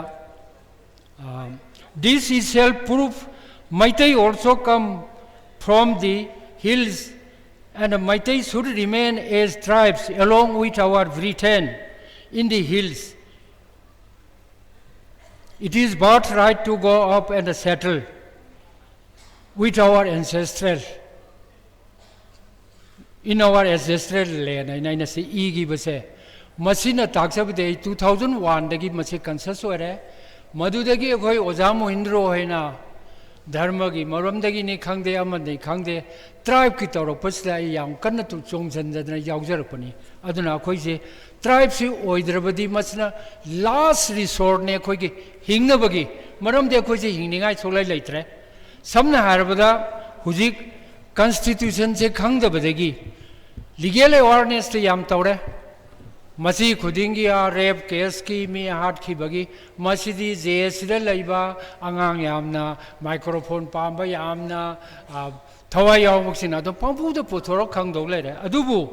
constitutional awareness khangdabadagi MLA oibiriba minister oibiriba mayamsina hanjan lan gibadagi hujikti puthagidna lengba yadaba mafam amda thambirame adun hujiksu khoigi Article 342 के हाइबरी बस है मसी मुन्ना ओ मौसा आइना लावम तंदा 6 शेड्यूल तान गदे बने हाइदा अखोई की ट्राइबल अतोपल लेरिबा कांगबु इसिनाउ सिंग सियां कन्न थिंगे थिंगबो मतम सिदा मखोई की सु 6 शेड्यूल से कन्न ताले 8 शेड्यूल पीग्रबदी 8 का 6 का से इमाय बेजिंग खंगदना अखोई ना 8 फंगादी 6 पिथोखी बदर कायदे ना कायगुम्बा सोमद चथखरेबा अदुना कॉन्स्टिट्यूशन अवेयरनेस सिदा एमएलए मिनिस्टर सिंह जे नोय कॉन्स्टिट्यूशन ताकपीगे हाइबदी मोय लाओ यारोय अदुरबोदि मोयसे चीफ गेस्ट होइना प्रेसिडेंट होइना अदगी गेस्ट ऑफ ऑनर होइना कौरेरगा हाय पॉइंट खरा पीबीयू अदु तवायनरगा अखोइना खनरी बुदुदा मखोय से ताहल बोयदी मखोय खंगनेबा अदुना हुजे आर्टिकल 342 सिजो अखोइना फजना नैनरेरगा ट्राइब इसना करिनो फॉरेन ट्राइब इसना करिनो इंडिजिनियस ट्राइब न करिनो हुजे अखोइना वर्सेस तौरदी फॉरेनर ट्राइब का मणिपुर दे लेरबा ट्राइब का अदुना अखोइगी कंप्लीट चेंज तौगिना लॉ एनफोर्सिंग बॉडी दा करमबा जाति न लैरिगेबा law enforcing body is police ने right from the beginning up to the end, DGP, DGP, 4 of them. Aduna immediate law enforcing bodies in Mokoino. Aduna Queen a tribe, Winabang, tribe su oiru, Hayang Sang Urakan, the tribe, Mayam Duna general category, the tribe Tikauraga, Akuzi Yamna Sota Hogani, it is too late. Later you walk with a serum died Tona Poboina Taure, Masigidi, I Heizer Yamna Tuna, Masidi action Zilog, the Yadrabani. Adudagi, a coin of Huzik, Article 254 in a Kanari say Huzi, Kanogi, Citizen Amendment Bill Ziga, Adegi, a Koigi, Protection Ziga Kanari say. City, the Pugna and a lady. Heidi, Amabu, Obeto, Botar, we have to disobey the other one. Other Anis completely Rakadorimni. Sigisumuna Kangde, Amana, Asom Taxilu Nenasaki, Taxan Basigi Mota, JNK the Ladiba, Adumaina, Akuisu, special provision Namatambiro. Minority Oba, Akoigidi, Nakoi democracy, Sida, Indiagi, Manunga democracy. Oiriba mafam sida population ki percentage da oiragadi akhoigidi MP ani thari amana singi sinau singi interest amana tamgi interest ani khak ani dusu karimatam da morti na de adur boidi makhoigi sama sani leba yankai umfu lei badui marakta akhoigi voice se karino ba adur boidi America da federal system adumaina ngamdragasu North East ki khwaidagi pikpa state mayam sidadi Akoigi MP representatives say at least 10 each. Masi Asampuno Maktokoina Hirubda, so Yarkani. Adunatradi, of Lugi Amana, engineer to Kanaba, sports to Kanaba, Adegi Ataya Tagi, agriculture Kanaba Matamda, Maina Matanda the Tyson Basuyaro. Ko Mayam to Sunjan Naraga, for example, Nan Matada. Cook Tunjan now the burger can come the Yamna alarming oiba, impal to rengi, singsi, Loklalum the Tazan Nare, Masikuina Kanagrabani.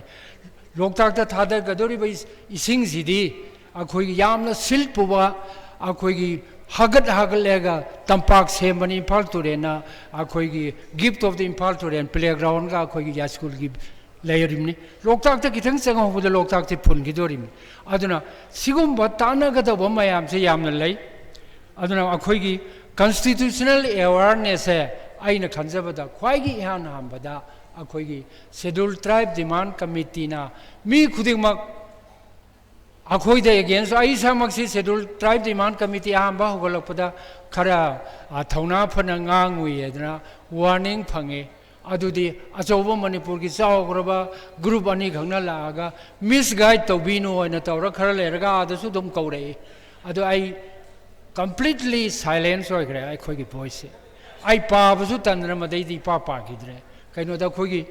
खोई voice याव लैत्रेबा freedom of speech freedom of press हायरगा अखोई मसेन मनुंगदा freedom of speech का तो पीदना press तसु तौदना मसिमगा अखोई आईएस टीवी ना संदोकपिरिबा मयाम पुनमक्सना आइगोंदा थिंगबिरंब कांगबुदुना करी करंबा आशा लैबगे दुसु खंगबियु खनबियु हाइना आई रिक्वेस्ट तौजबने मरम दि वॉइस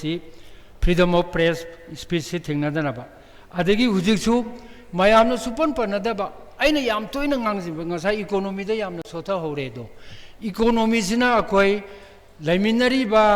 ट्राइबल इसिनाउ सिंगसगी मैतैगी इकोनॉमी से करीमता लैत्रे नोंग नोमगी यामनो वाले अदुना जज गा ओरिबा हाई ऑफिशियल सिंगसिना यामनो नुंगाइत्रे एमसीएस एमपीएससी पास तौर चटपसिंगसिना सेम वर्क सेम पे फंगदना सेंटर की न फंगबा अदुगी मथक्ता 7 पे कमीशन से पीद्रे मोइना हारी से अखुना कैप्स पॉइंट हम ले मिजोरम से फंगरे तो का सुना नतबा मोय हार से नोई रिसोर्स लेते अदुना नो खोई से 7 पे कमीशन फंगरोय अखोइना हारिबना लायरब लेबाक तुदा अखोगी रिसोर्स लेतब लेबाक तुदा 7 पे कमीशन से हाना पीगदबनी अदुरबोइदे खोइदे इंडस्ट्री लिंखटपसु ngамदबा लेबाक अदुदगी बॉर्डर स्टेट ओइबनिना करिगुम इंडस्ट्री एम तौगेसु याद्रे अदुदगी एग्रो बेस स्टेट ओइगेसु याद्रे एग्रीकल्चरल लैंडसु लेत्रे नोमगी मरोइ थाबमबाव लेतब मफमसिदा सुपजन लेरकांदा अदुरबोइदे अखोई से will be exploited further and further नकोई 20 पे कमीशन यौगरबाउदा मैतै अखोई देब चौखारे ngसागी रेलवे की सिसु आइना मुक्ति पंजगरे अबाउट 15 years बैक मयाम तौनबदा मणिपुर द रेलवे ला देबा मैतै जगरमाय तौने फनेक सेटपा मौसा मेखली गाइना साउथ ईस्ट एशिया की पावर और पोलो का हौदोंबा कांबु दो मुटखरे ओ अस चंदोन का थिलगा सिदा फनेक सेल चली से थाइनगी कते कासेगा हाइनर मणिपुरी एबा याम वेल कल्चर हुजिदि मुटखरबनी ना हाइनर के वारी दु चल लाकदोरिमने सिगी मतंगसी यौसलबाउदा अखोइना freedom of press freedom of speech अतोपना साउगिनी हाइदना अचुंबा हाइदोप ngамदबसु आइदि मसिदि symbol of cowardice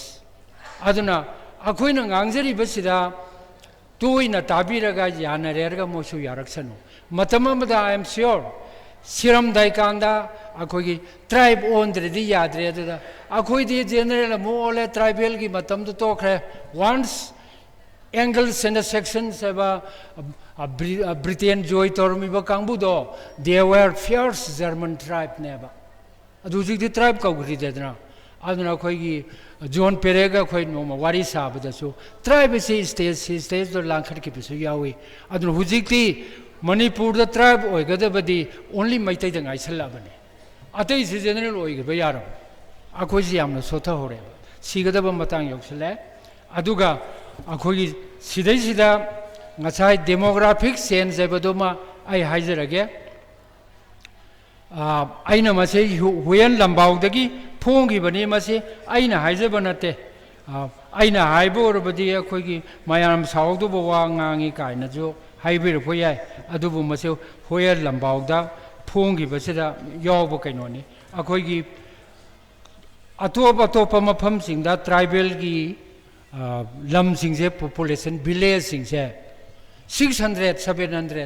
Churachandpur the average दा हाइजरबदा सेनापति दा मैतै अखोइगिदि ममिंग होंदोखिदना अदु भेंग एना विलेज दा बाउ village Meitei village लैसलक्त्रे adudagi indigenous oiba ukhulda only 9 villages increase tawi atai influx tawriba akoina mongoloid haraga rohingya muslim gumba lakpadi akoi phaba ngamgani aduga sak sudi sab manaba akhoigi outsider di oiba singse masini phaba yam lurise maduni enemy within one enemy within the heart is more dangerous than thousands in the front line in amalari yengna bal lising mamang de le yengna bane khangi enemy within the khangda basina hengalai ba masing se kayano masi akoina aware oider boy deba akhoi gi laibak sidi kanana lehoni mapan dagi myanmar rom dagi lakpa isinau singi soidna oigani after few years conflict and fight black day torga revenge oina aina haibane no indigenous soiba manipur gi naga ne lairibising moi mut kani aduga tengol hom thokani akoi tengol di aham badaiba adum loi gre maitai tengol laitre huji noina thoken thoda rohingya gi tengol lakpa yai sida ne aduna mayam si naina biro rohingya gi tengolama myanmar gi tengolama indigenous people of manipur tribe siga maitai gi diaba already knocked out makoi di wan thagre na lawje yaidi aduna ai yam sangna hajar roi ai ne iribadi yam gre masida village gi su kari su maram de I have been writing for the last 20 years tribes is oi 2001 da yaujagre ade tribe ki naina ba matam da 6 schedule ga che loina tribe ki nga ta naina jabas adudagi mathang tauraga naina basina article mayam che naina jagre aduna hujik aina haijaga dabadi constitutional awareness maram di minister oriba MLA oriba singse makoi gi education gi standard so mayam na dum khangbiyo aduna makoi da blame tawo yade akoi na vote thada bane akoi paisa yam pame lising ama phangaga manga na yan thokpiro chani yankhai gumba tabra chani yankhai do tha trai thoina mu yan thokpiro akhoina phangdok se adon lising am thadar piselaga akhoi maitai monna bo hona biba sidagi ne akhoina soiri se adon hojikti board ti lairaga loire na ready de loin lai gre paisa ang phuta tana gre aduna masimaga section biraga constitutional awareness se masi khudingi tawbiyo akoi constitution gi maramda yamna khangmu natrasu laksage aduga mayam constitution da yamna mapung phana khangba lecturer mayam lady logi mayam kogbirer ga takpige haibidi yadana india gi president bawba constitution tami bani ado maina MLA minister mayam se masi khuding da constitution maru oba constitution sing se makhoi da comment pe lo paisa so mon pitho han biyo aduga nangna constitution se phajana tawbira gadi aina haina ba akhoi nu ji khanari ba sing se constitution ge ngaktani constitution khangdradi blan he tawki bada puloi loire aduga hard ki ba khokhi ba de ba case tawnaraga compensation nu phangni constitution da soi ki bade compensation gi manukta khoi sini haikal lakar tamaga kap masing yamba tana rerga khuba ku rerga madu dum loisen gi ni maitai gi punsi ana kap gi masing tana bagi mahut pudi thauna phana khoi gi mayong na bagi punsi ma langna ba mayam punok de request of the ai swai de loisen ga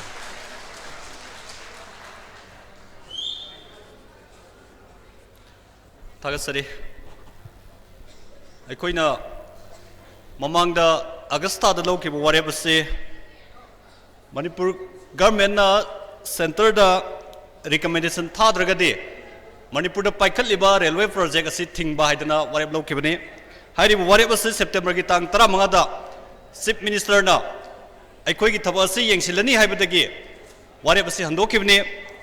maramaduna hojik miyam da aikoina thamjaning base aikoi hana loki ware adu amuk hanna ngasi amuk reform tongmin se habra natragna ordegi na kanba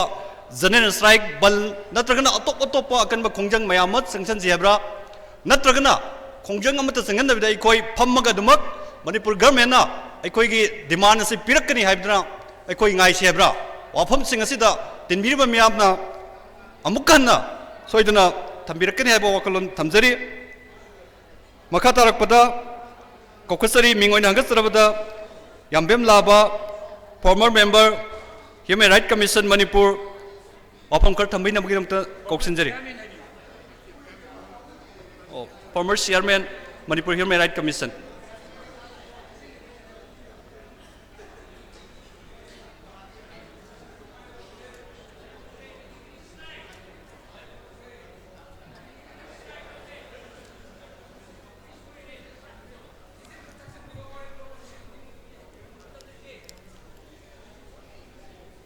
Daist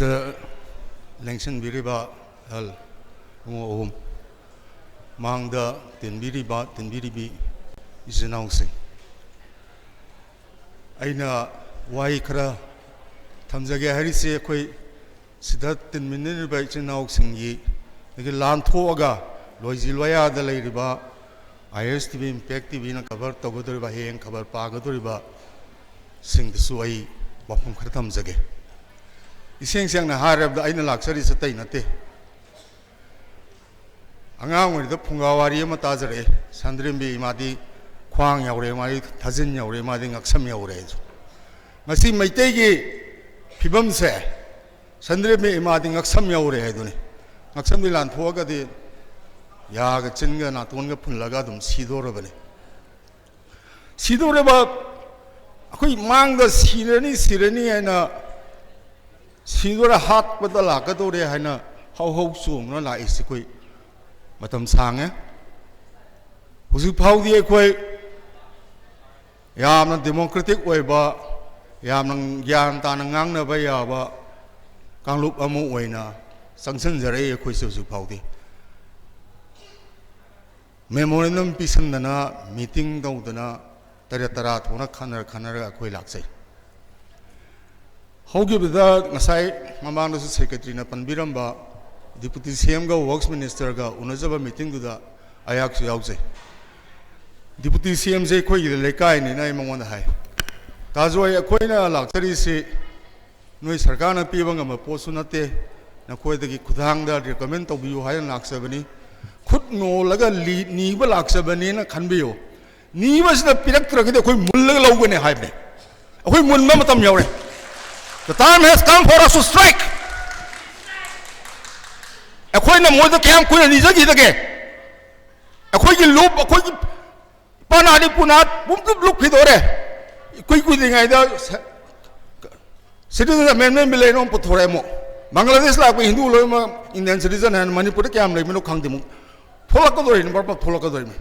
Tanzasi, the coin of Moida Ganga, the Sakman Labor Matam, here, Labra and Kansai. The time has passed for that. Koi phajana haijara me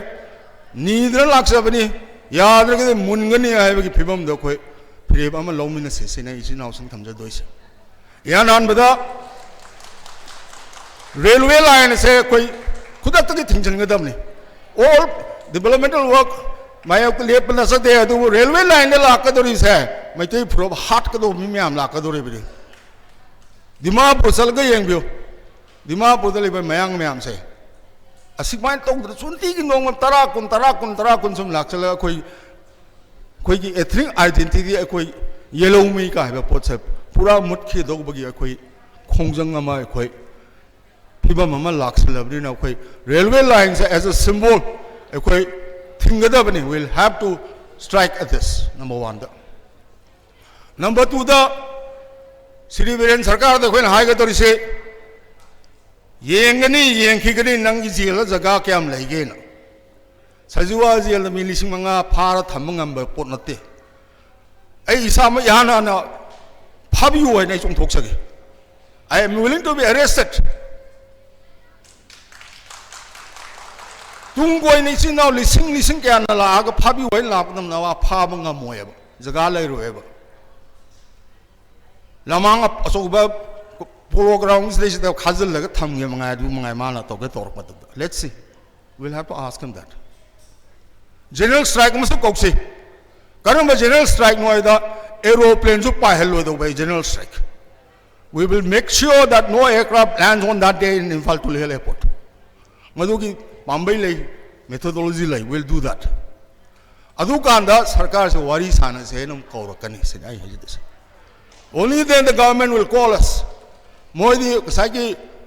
strike तौरुगने हाइबदु कि deputy CM का कनोगना कोई कोखला के लिंसिंग को हौजे मको general strike कौरे high मतम the वारी सासे हाइना कौरक प याब्रगे चौब खुदोंग जाबम सुलेन अदु द चल पे चत बे we may go we may not go अदु माउ न कौरे ने चत तार को सो कोई फम कन स्टैंड में यारो सकदबने बा थुनुमा असेंबली सेशन को भी वायो असेंबली द पास तो भी वायो अदु के आइना खंगजब मे था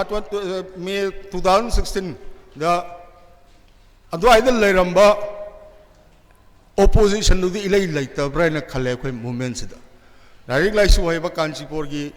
Ozama Yamna, Heroes Haraga, Gangam Baduda, and Kumza given it. Larigam Havata Haraga, Ozano covered the Padamale, saying it's now since how is hair. ILP movement, and he still try movement and not Tiana. Okay, I said that. I think Uzimuxa Haitake, saying it's now saying a Chun Gumba organization, my arm, there is a Masimutang yet Pirakano. Yet Piraka Harga no office to the Pime the Toxium Lanatra Tolo Honga Tobuso Hagadoina. You cannot sit and infall and protest and object to our demand for the civil tribe movement. Masid no Hoyi right, Nate, a Koyi right, no right, a Matka Hamnate, a Koyi right. A Koyina, no Manipuri, 30% reservation like the Mungadopson, the Domlai, Aduga Akoingi identity Nagna Pambai say. We have the city Biranga, Kitmayum, Bavarana, Salaga, Home Minister, the People's Protection Bill, do Kitang Puna Past of View, President SNP View, and Takna Ni Rurinum. Pirka Doksumandi, Yam Sang, Mamma was a Pirka Domandi and Haru again, explain to Kana, Kowa, Yabreko. Hundreds of Pirka Domandi. I think Citizen Amendment Bill, Manipur, Salan, Binuka, Hibisaka. Why not all in the Agib Ekam of Manipur, Salan, Salan with this Parliament pass out the except Manipur, Haga, Nagalang is the Article 321A, Matungina, Mutasatabayati, Kanya. Okay. But Nagalang is one Article 321, Kanmagi, Amisul Itraba. People's Protection Bill, Kadai, or Kadon Kangraba, Constitution of Piba. The Hux Article 5 Matungina must say Loxi Government of Indiana, the pinning Bagi Piba Mama, Monamadi lay have my Sako Palma Pangzay. Manipur government that knowing a Pibiga Nate, no one recommend on you the high Japanese. Please recommend. Ya, other than Mulaga Lonisini. Masimakana, Tamzagangans, Alushalak with a movement as a Captain the Empire, goes by Captain Atana, Papa Captain, General Pate. Lan Zangman is a high target, the general getting tunes in Dopius and National Tribe Committee movement in a appeal to the general Garas in Dopio, a power general Amani Pibio, Captain the Empire Koida, that was Tonsan like a cap kind of a seat of a Sina Kivamta Yaudre, other general lit over the generals in the Kitang, Sindopio, general secretaries who days they say, I can't take a die second. Ma Yabong would resign to you now. Please resign. Or we'll impeach him. Please remove one high time. We'll have to remove him. The talk about the man of Suya, say movement of Maggie General Secretary, because by the young on the Haitar, might have looked away every day. Please ask him to go. Why is he Kataniana, Miam, the Tamzagena? I see. I saw it was in a sum, cannot own a luxury Saduga. No yam tama tamda satin Karimatsu, not another simply I had to say. No yam can put the to work on the satin Machu Pazi Pazadi Haina Dedra. A question no yam can put her up, no one who sits on Matamni, Satin Machu, Tiragumsi, Kutabayaba, Paiba, Satinabo, Shadul Tribe, Reservation, Sikatani, Aquina, Koilam, controlled over Haida, Zirida, Asabudin and a Kasar de Lapa, Mayang, Amana, Emily, where is a Karigino and a Kantasi, a young Sagoman Kendra, Tamiban Kendra, Uzbo Kendra, so Mukrazika, the Benergy and Mayam's Emily were queer. Masik Haida, Reserve constituency or Matab, Civil Tribe Case Reserve Constituency, or target Jiribam, so Asabudin Lepa, Mayara, Moy, at the Lepa, Asabudin Sina, a quite glaring example, Mang the Toy, but Uriba, was he was a young long nothing. There is Aduna. We select by a general strike of say, hesitation plan don't view, a quick mass arrest on say, Pansy, railway lines, you think and say, thank you very much.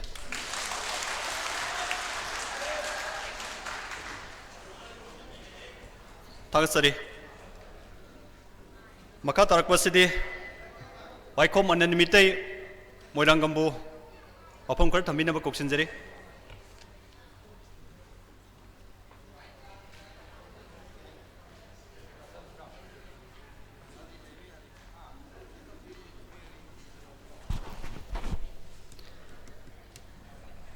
ngasi miyang mi pham asigi maya gi tangma de lection biriba ali bungo hongbu ahan mamak to dei kai khumna bu usaba ga loina na mang de lection biriba iram da masigi maitai singi damakta kathok piraba ahal laman baru mapang imai bel khwai punamak pusu ikok nonjari aina thamjari ba wafam asi taseng namaki di schedule type demand committee da taseng na wano maga ai masi matang da lanai yoi ba mot amatang pijage haidana ai taseng na wano maga thamjabani mayam puna mona waro biroi ai samak schedule type demand committee ki publicity secretary ojabani adu ore basu aina thamjagadori ba wafam si miyam gi oiba mi phama mo oibani na ai gi su lanai oiba wafam mama ngasi gi mi pham sa thambase maram chai na khalakanda publicity gi pham adu gi chang wafam adu gi nathai raga lanai oiba mot pijabani miyam su phongdok piyo ahan madaina miyam da haijaning base maitai se mutkhiba aina khangjaba da sahi tare sure maitai mutkhiba sahi tare sure masi mayam thajabibra masi ahan madai haijarage English ni tara hom do gi July da ni Government of India na Manipur government da maitai gi ethnography report amasung socio economic report tharo harise sai tare sureba ujik phok ba thadri ba masi maitai gi ethnography report amasung socio economic report se Government of Manipur gi makhota laiti haiba natra sini sima number 1 adu iba taradi maitai singna magi hingnana bagi damakta ma kannana bagi damakta masa ngak thokna bagi damakta kari warep kari phirep lofam thokpage sini adugi phirep tu launana bagi khongjang du gi saruk ama oina ni schedule type demand committee na mathang laiba magi ngasai kino ta haigri mayam je makha tarak pada ina haije ningi di haujikti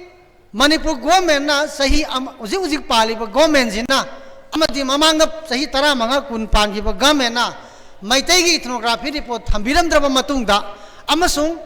hai ba huzik sahi amaga makhai pala ba government asina pandring gi mamang sahi tariya ki mamang dagi schedule type demand committee na yam saukhat pa maitai na amasung aduge maitai gi damakta khanjaba lamdam se da akai toi thon ning da ba yam na afaba society ama semning ba maitai singna lead to ba society schedule type demand committee se masina pamba mong amada ban blockade mi ha mi pun misi mina mai hau lakpok yau da ba khongjang ama sangchal laga lae ba sahi amaga makhai da ngai ba government sina amuk haire ba schedule type demand committee gi matau tamaga strike ama tawdringe da ban blockade hai ba si masi tawdringe mamang da hana wari sana sena schedule type demand committee ne sahi tarit mamang de haire labane se ta de sungta ta de adubu aikoina khangi madudi Manipur gi hauri ba yau mayam sin gi manung da ngasi phogda akai atoi mai ho langpok ujik phogba miyam na condemn tongnari ba library gi mai thagi bado aduguma thodok thoktri gai di aduguma Manipur gi miyam na maitai na pamba thodok amata mai pakte hai base ai hoi mina ure ba adugi mina uri ba potuna Manipur government gi ujik honorable CM na miyam na paujel amakak piri madudi schedule type demand committee noi gi aduguma hengo to bado kanaroi ban blockade toro mai tharo thugairo ye khairo hai base mangno phongna baton tawra bane bai khoida maitai singna madu irejana lauksan laga ai khoin ujik phogba tuminna lari bai khoi sibu kayang koina hingi da gene sahi tarit mamangna sigraba khoine amuk su ai khoine hingna ba honna bada changjali ba khongjang sidai da prithvi gi miyam na yaba democracy na su yaba mipong khuding ma na yaba phajagra ba khongjang changjal laga laiba ai khoi gi movement do da thaja ba thambi da ba masu ta ba ngam da ba ngasi gi government ji gi mathak tai khoina mai tha ba khangde general strike tho ba khangde ban to ba khangde khuding mak to ba da ai khoi miyam na madu gi awa ba du saruk yaraga punsi len ba da kari kai ba leige nomit tariani khaktang numit tarini khaktang miyam punamak minna sing lebiyo numit tarini khaktang isa thokpiro isa gi thonggan da thokpiro isa mayam si pulap thoga numit tarini da hoi sabra sa da lambi punamak se mani pumase blockade tawsi ke doge adugi mifam do adugumba thaurang do madudai da misi mina tholak pa yae ba aduda sigadori ba mi do madudi athau ba ko bodo lamjing ba lamtak ba ko bodo adugumba miyam ai khoi mitai gi di lamjing lamtak ba ai khoi gi mamang thana sigi ba mi athau ba na khoi mi thon pi ga dam ne ba madu thaurang to ba na tan upai laite mamang da thambire अहल लमन मयाम अमना थंबिरी schedule tribe demand committee ने सही तरह सुनना थंबिरे मैतई ना एसटी लिस्ट चनबा हाइबसे इंडिया गवर्नमेंट पीरिबा क्राइटेरिया दा मपुंग फाना सामा यारबनी मसिदा मणिपुर लेबा मी अमना सामा याय हाइबस अमा यादे हन पुथोक पिरक ngamaga hayeng nongan paga schedule tribe demand committee थुपसन बा याबगी चा अखोई की अदुगी तथाजब लई म्याम थाजब थमजगे ngasi पावबद अखोई खुंगंग सामनी चोंगा की मथक मीटिंग चसरे खुंगंग दुन लेरे मियाम खुदिंग मक सिंगदो मदुना यादे हाइबा मी अमा फावो थोलकते ngasi पावबा याद्रिब सिंगसिदी हैंग ओवर कवे यू थौरग नोंगालग यू मागे यू की मनिन लेबदो अदुगुमदना मागे मपा मपुना नोंगाइरमबदो उजिफु नोंगाइरे लेबा हुजिक मा कमाय हिंगे खंगदबा अदुगी लाइफस्टाइल दुनेबा अदुगुम मी मखलदो अखोई उजिक ओइबा यादे अखोई द सिचुएशन दा नोंग तारदी मयाम रेनकोट तुपियु सातिन तुपियु गाड़ी अचौबद चपियु नोंग चोलैको आई सुमना हाइजगे अदु थौना परिबनी इपा इपु दो अवांग मा थागने हाइदनने सातिन के लौथो चपिरो लोक थोंगदना ना सितोकनी सातिन तुपदना नोंग तारकांदा लेन तारकांदा चटपीगनोबा लेन थोमगा अदोगी को काइगनी लाइना तिना पोकनी अदोमना तखतनी अवाबा तादोइजे आइना हाइबदी सातिन तुपगा चपियो नोंग सोचो चोलोइ सिम दाइबीगे चाम I guarantee तौजरी ST the मैतैना चनबा हाइरिसे Meitei सोइ कलदोंनि Meitei कनबा हाइबदी अदोम अदोम करी लेकाइदगी लेंबिरपगे खुंबीगनी खरा मन नंबोलदगिनी खरा मन खुंबीरकनी बिशेंपुरदगिनी खरा मन खुंबीरकनी खुराइदगिनी अदुगी मरम खंगबिब्रा अदोम हाइरिब लेकाइदर अदोम की हिंगोल लेबगिनी अदोम की हिंगोल लेबगिनी हिंगोल अदोम की हिंगोल द लेतब निमित्त हा कराइदगी थौपालदगिनो कराइदगी सुगुनुदगिनो अदोम से कोई पाइरग लेब मी ओइदोरिने अदुगी आइगी हिंगोल लेरिब मफम तो कंजी हाइरदी मैतै हिंगे मदु कलबदी मदुब कनमंगमद्रबा मैतै से पुमुत बोले से कौबिनोबा आई असम दैना हाइब सुंगा यारोइको मरमदि असम दै हिंगोल लेते आइगी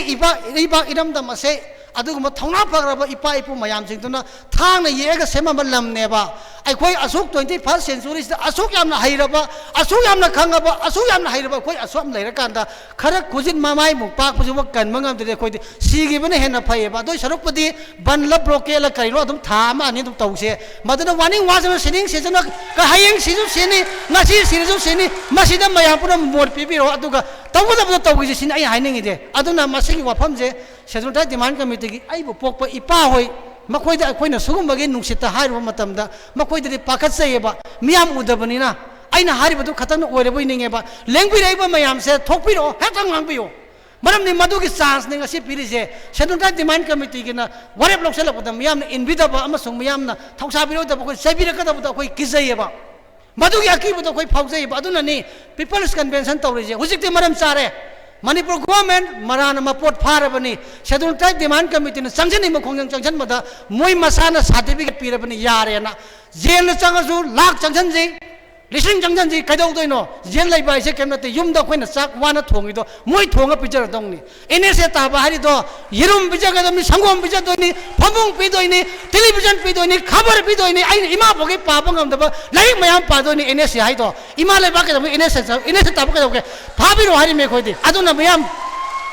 तंसाबिगनो मयाम गोट पिबियो तपथब यादे होजिक अखोई मांगना तारे से अखोई हिंग सिबग मरी लेनबनी ngasi सिरे दम सिनी हयेंग सिरे दम सिनी हारगा सिदै सरुपदि सिबा यारोइना नोमतोंसो लाउरमसी बलिगी हामेंग ओइदै सरुपदि महाबलिगी योंग अमतंग गोरमसी खीदसु काममनबा आई लो संजरगा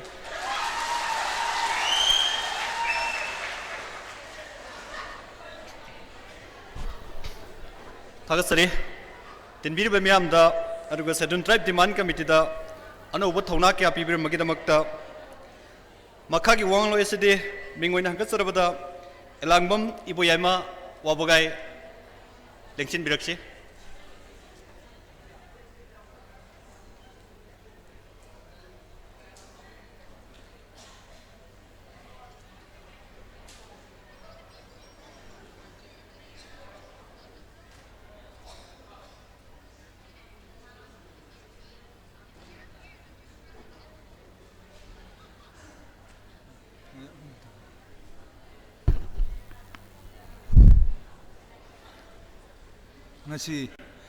ngasi sugumba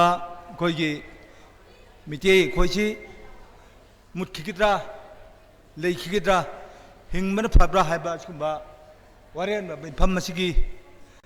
मैं तंगमन लुबीबा अन चिरबा उजिंग बुयल वदना फम मसिला लेबीबा हलुम्बु अहामब्रा को मुंजरी लोनना लाकपीबा ngasi dimbirba sigumba chari wasa sigi ifam je sarwasda koi soina tawni pangthokni hanna charu yabibul lorna lamba atha padigi anapatigi ningbiak dran ifam si yobi bakudi mukbuju aha mokta sana ko khuramjari ngasi koi si ek tere khangni ba chumbai purup mitei connection lerakpa ngasi chahi lising ani मरी सूर्य है ना खंगना बसुम मखोगी गंगली पुआरे ने pick थला फम मसदा मफम मसदा खोगी गसी छक्तम मसी मांग खितोरे एखोई लुसले है ना नुंसा थिना लंबलमदगी मसी मसीदगी ngasi एखोगी सरुक्ता जाओ दबा लेबा सिगी मियोई लुचिंग पुरेम लेबा की फमथोलोय फमबेइसदा मिटिक एसेंबली खंगले मणिपुरी एसेंबली सिदा ngasi मिटे कोई छरुक से ngang मिटे कनबा अमतंग सिबक थोलखिदि थोलक पे जाबा बचमदु खुदिंग मसिंग जे लोइनमक माइथि लोइन टोकिंग आल्तनी अदुगि सेंग लेजरबा मिटे बो छरिताल बि चनबाय चनमते खुद हंजन बि रिस्टोर टू छदुन ट्राइब हानि मांगे छरुक तो के हंजन बानी 1901 दा 1931 दा छदुन ट्राइब ना खुद लेजर पोसिबु अमोन मत क्रमाय मांगिन नो मदु हन अखोइगी मिटे बु हिंदू ने हराव जगिबा करुक अदुना अखोइ मांगिबने अब मिटे कंगने पुंगल लेबा सिगुम्बा इम्फान मेंदल बांगबुना अखोइ मिटे बु हिंदू ने हराव जगिबा कांबु जिंदो अदुना ngasi अखोइ मांगन मने बि सेंग नमदगी वरि लिखुन जे फना सेंग जगरे मदु पंजारोय मदु ngasi अखोइ थेंखां कैमरा सोक तरा मथोय तरहम दगी सुम लाखुचिना सेंट्रल लिसे अखोइ मथंग थंग पाउ ताबगा अरि चेफों क्या फेंग फोंग थेनरपगा टीवी दा कइद ngang ba lakpa kuding अखोइ फम जे याउ लाकचै याम इंग तम लाकचबा nga ka kamuak tani मिटे इंग तपि पुकेन फजबा यामना हाइबा यामना पुकेन सेंबा मिनुंगसि चावबा जाति हमने अब अदु ngasiदी खांग मंगमक्त्रे हंदोगा मसि अखोइ पुंजलगा करी कमदौसिगे कमाय तौदना अखोइसि थेंखा हनक्ति लेइबा मिस्टर बिरेन चिंबा असिगुंबा इकाय खुनो ऑनरेबल चीफ मिनिस्टर मतमसिदा मान हाइगबा पीगी माइ शेड्यूल सितो इंग नतम लाउ तौबिउ हाइबा थेंखा माइगी स्टेटमेंट क्या मुसु पी बियाव थेंगनर अदुबु anjin luching bida thabuk tawsum tawgi bu khudem khindo madu khoi loin tunginjari an hoide aroi bu bumam aroi bu khongthang madu isat ngai bon hoide khodi hoji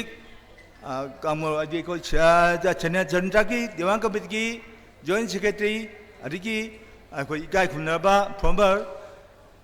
human commission gi member aduna tawbian ba adu khoyo yajai फुल्ले खोद मर support तौजे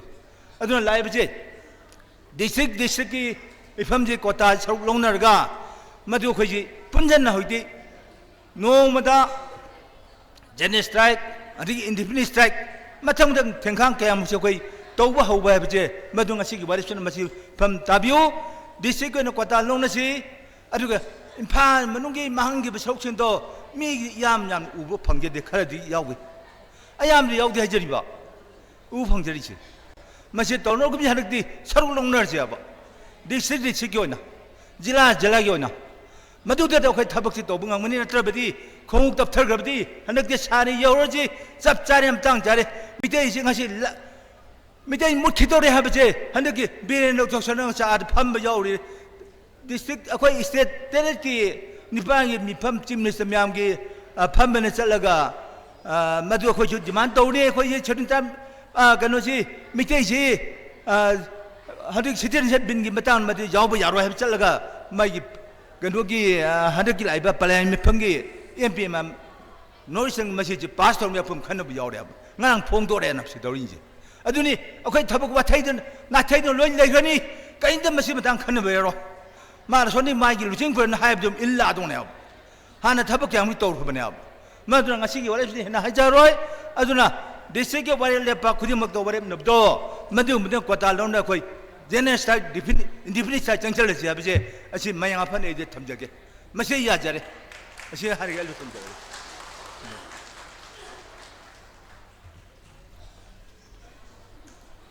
타겟서리 마카타락 버시디 밍원이 한가스르보다 사독범 톰바 닝원범 어펑컬 탐비나바 노루는 꼭신저리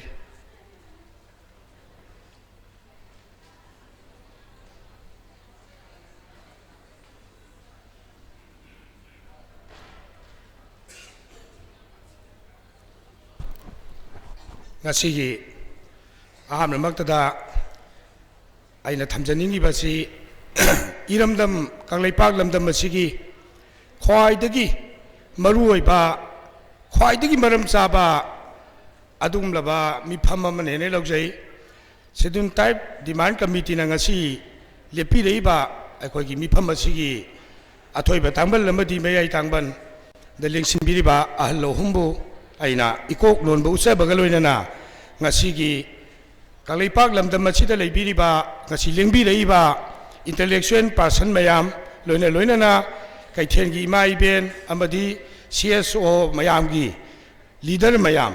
aduga thawai haksang yauna iramdam masigi Chinese tribe demand committee sigi damakta khanabada saruk yabiriba khwai tarabo aina amukazu na ikong lonjari masida aikoina matam changna lauraga ngasigi mifam masida thoidona yamna neinabei wafam thamningde haibadi masita siang tawdaba yadraba aikogi ithau mani haibajine aina thamjaningi je yamna maram chaba tawbadabo aina thamjaningi wafamdi masi schedule tribe demand committee da aikoi miyamna inthoga makhoi kumai yenga leibade ai gi wakhalon ai pamjade maduna ngachi lepiba phireba sidagi kasai mangda ju yam takpirame masi ihu ma sangjan bai baje tangai phadaba ai ju apam leje masini aduga masi ihu si aikoina manipur lengak babu aikoina kaidobagi ki gadoribno masi mangda ju thambirame masi kiningai masak oide makhoi akoi sathigraba kai amana kullaga leiba matamda mamai da mai bunjuraga kai adu chongthoga hogolei aduga sab manabani mase kaisu kiningai leite aikoi gi lamdam jidagi kagiba MLA humpu haiba tai MLA paiba humpu jidagi sarkar paiba khara opposition khara leigre aduna makhoi humpu ase aikoi athuba matamda mamai da mai chugadamne masina ina thamjaningi di masiana miyana yadi haiba ma thamgadabani aduga agitation gi matang dudi ai sumba public meeting da kanna haijaroi aikhoina numil ama khatang ngasigi lengbi riba miyamna matamam khatang lepaba akoi agitation haurani government gi matakta khoi lan chatharani haibaji tawrakanda aikoi ahing amda agitation do mapung phanaba khoi plan tokthokane aba akoi mahukja yam tawrakhe media da akan thawra panglaw da lawi nongala moi sis tawi kaisu kanade adona basi kiningai ju leite aikoi gi lalong tongan bale adu agitation da khwaidagi mangjin thaba hairaba angang manga tara isipsel oiba ai gi phri khawde soina ai according to demand committee schedule type gi sinajar athuba matamda hobiro lepiro sini maduda mangjin thana akoi yausagani tawjagani masini thamningi ba aikoi ga saidai sum mifamji tabada schedule type gi apapata neinebei matamdo kitang tension ji sinaina ahal lamanda request tawjaningi di adomda changjal lagumsi aikoi ihou tawrasi government makeup tholasi haibani aikoi thawna phana akhoi tinggarabadi aduga schedule type demand committee da karamba ohoba leiri karamba ohoba leitabage kana mi wali aikoi miyamsina mateng pangjan bigedamni makoi thawna le hinji haibane ba makoi thawna solalabadi makoi thabak tawroi sini aina thamjaningi je yam tension ba point da aduna aikoi kadobai kigedo ngasai mangda haibirami 사주와 지엔다 미리싱 따라 탐광 거더랍니 디스트릭 아수암 레이미 암지디 진공 징가 아이코이 로이lâm 레이방니 아코이 인디아고 맹기 마카다 아코이 나가시 로이lâm 레이방 산독 바마금나 쌍니 피니베 금나 레이레이세 까나노 에멜리 humpu돈 토림네바 마코이나 마팅 레이바 미타이 이 시엔바 모라마디 아코이 나가시 가도버기 스트라이크 반 브로켓 타우도리노바 아코이 미나이니 당고이름 답주야야바 신이 아이는 탐자닝이디 아고 더보이 비엔데 야비암나 अदुना ताकपुदी अखोई मितई की थौना लिंजेन इमा Eben मैरा पाइबी मयाम की थौना दु cry थंबीरगेबा नुपी लान कना थोखरब नत्रा bye खोजिबो कदोबई निंहन लरिनोबा हौरजि छिनी अदुना अखोई ngasi तिलिबे मियावना पामीबसे अतै कैसु नते पांदम मसी माई पाकंददी अहल लोइबा अहल मयामजिना ngасai मांगदा ngangbiriba तौरिबा मयामजि पांदम दु माई पाकपनेबा पांदम माई पाकपैजि अहल जिंगजिना खोदा पीरिबा पौताक्सि नाहा ओरिबा खोने लोक्सनजबा अदुगा खोने चेन चोंगगा अखोने माई पानबु होनबदुनि अनु मसिदा वा याम ngangbagi मथौ ताद्रे अइना थमजनिंगिबा पोइल अमा हाइजोबा ताबदि शेड्यूल ट्राइब डिमांड कमिटी से अखोई मपांग कलनबा अखोई मी संजनबा याउबिनबा तौमिनबा मखोइदों हुतोक्तबा नंबर 2 अखोई मियाम चेंदबा एजिटेशन की मतम अथुबा मतम द लेपा तौगदबा एजिटेशन दुदी मतंग दु योरगा अखोई तानबगी मथौ ताई सिने अइना थमजनिंगिदि हाना मियाम द लौथोक्तबा अदुगा मणिपुर गवर्नमेंट जो ngasi isamak platform da ngangjariba se khana chection biro sine aina thamjani je akan balan changani sedun tai demand committee na phangdibo haloi haiba wai aroi bolo jagi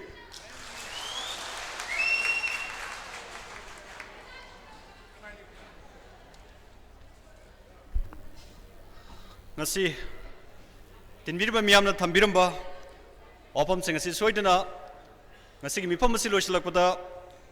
warep su soidana taminagani khalle maramaduna ekoi gi wangloi sisu yam silaktre pakha tarakpa sidi ekoi amatan kokotsage mingoi nangatsarabada laishram saroja opam kar thamina mugi damakta koksinjari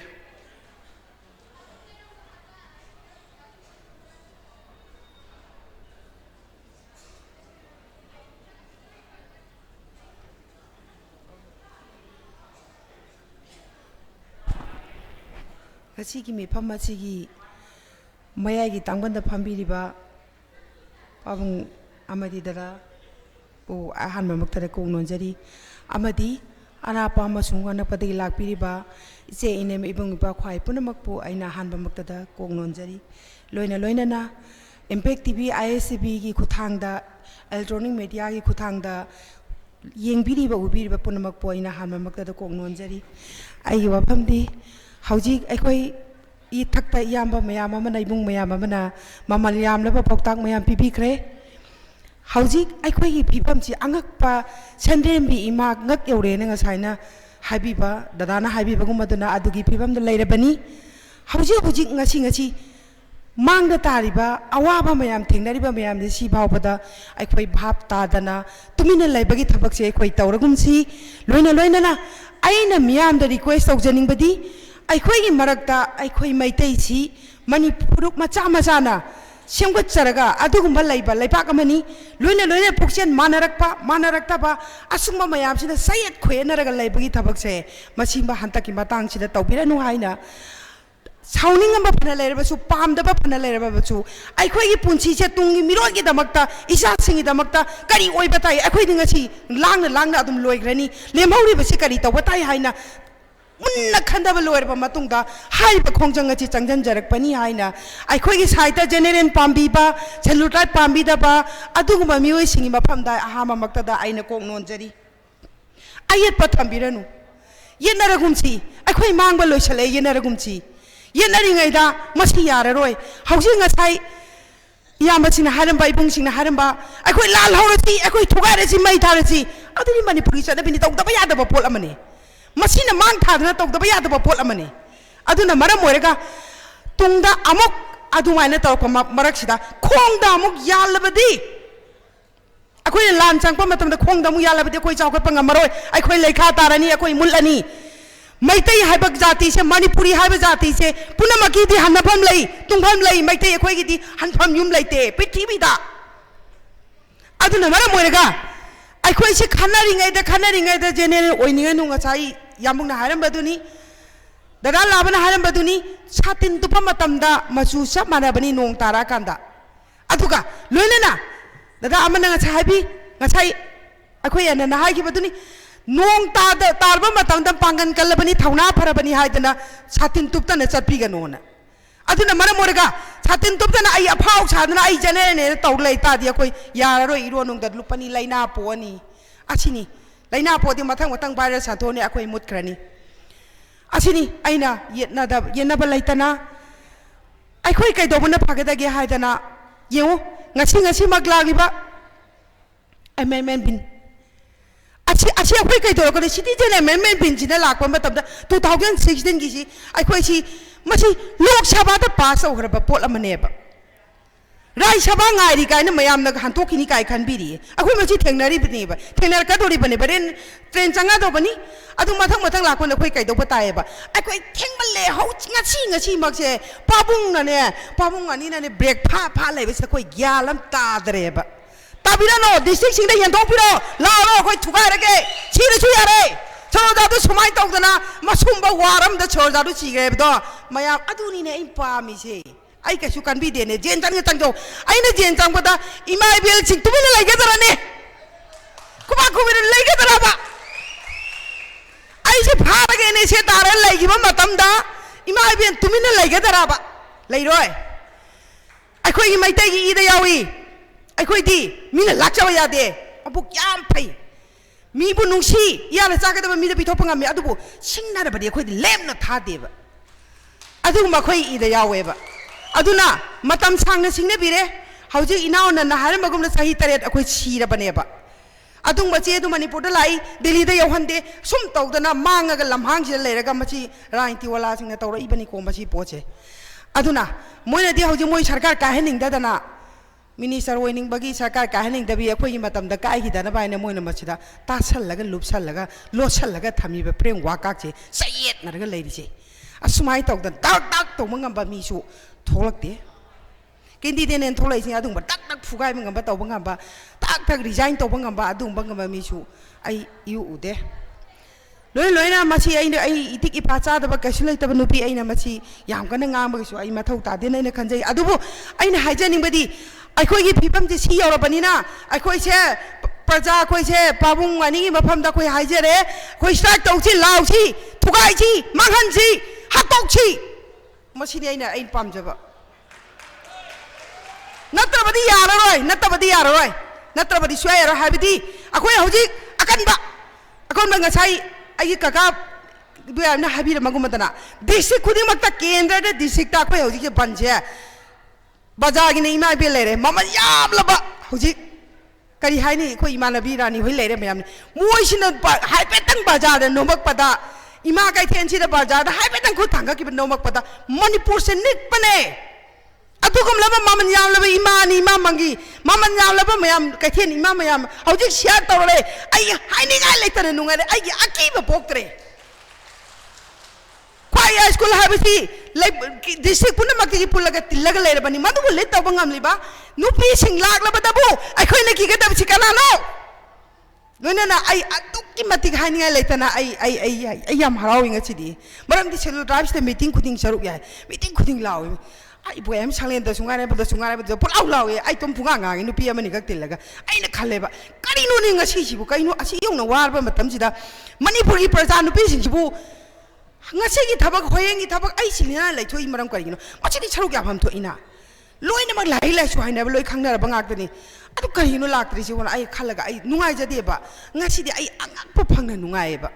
tawdu ra ge do na ai di la ba ni ba de tamle na ngasi gi amani bin sila lak pa matam da khoi kai do ga de khan ba da gi hayeng mak hodeng ba ai di tang tarawum do si ngai ba da ai di war ba ne ba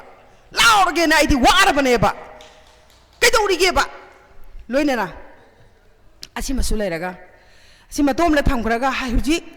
akhoi lingjen mana bana akhoi gi pangal ni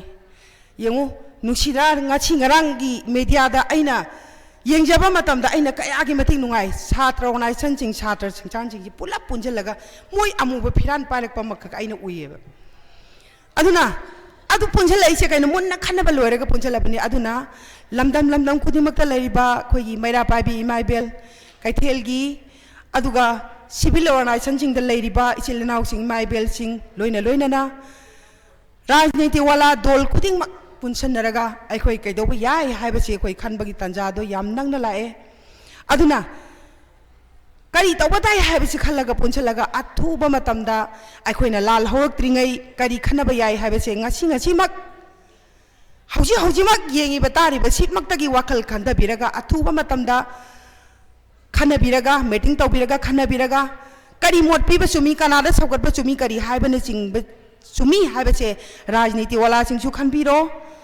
अदुगा Atop organisation सिंसु खनदबीरो लोइना लोइना ना अखोई पुन्ना खोंजंग अचे चंगजन मिनरसी हाइबसे मसी आई मियामदा थमजरी लोइना लोइना ना अमुकसु अखोई हौजिक से छलु tribe नुसी बिबा कांगु लाल हौरसिको मसी लाल हौरसि हौतबदी strike तौदबा यादे बन तौदबा यादे मई थादबा यादे हाइबा पोलम लाकरे नत्रबदी अखोई मैतै मुल्लनी मणिपुरी सिंग मुल्लनी कांगलु मसेन पुनमक चम मानरसी हाइबसे आई मसी थमजरगा मयाम सिदगी विदाय लौजै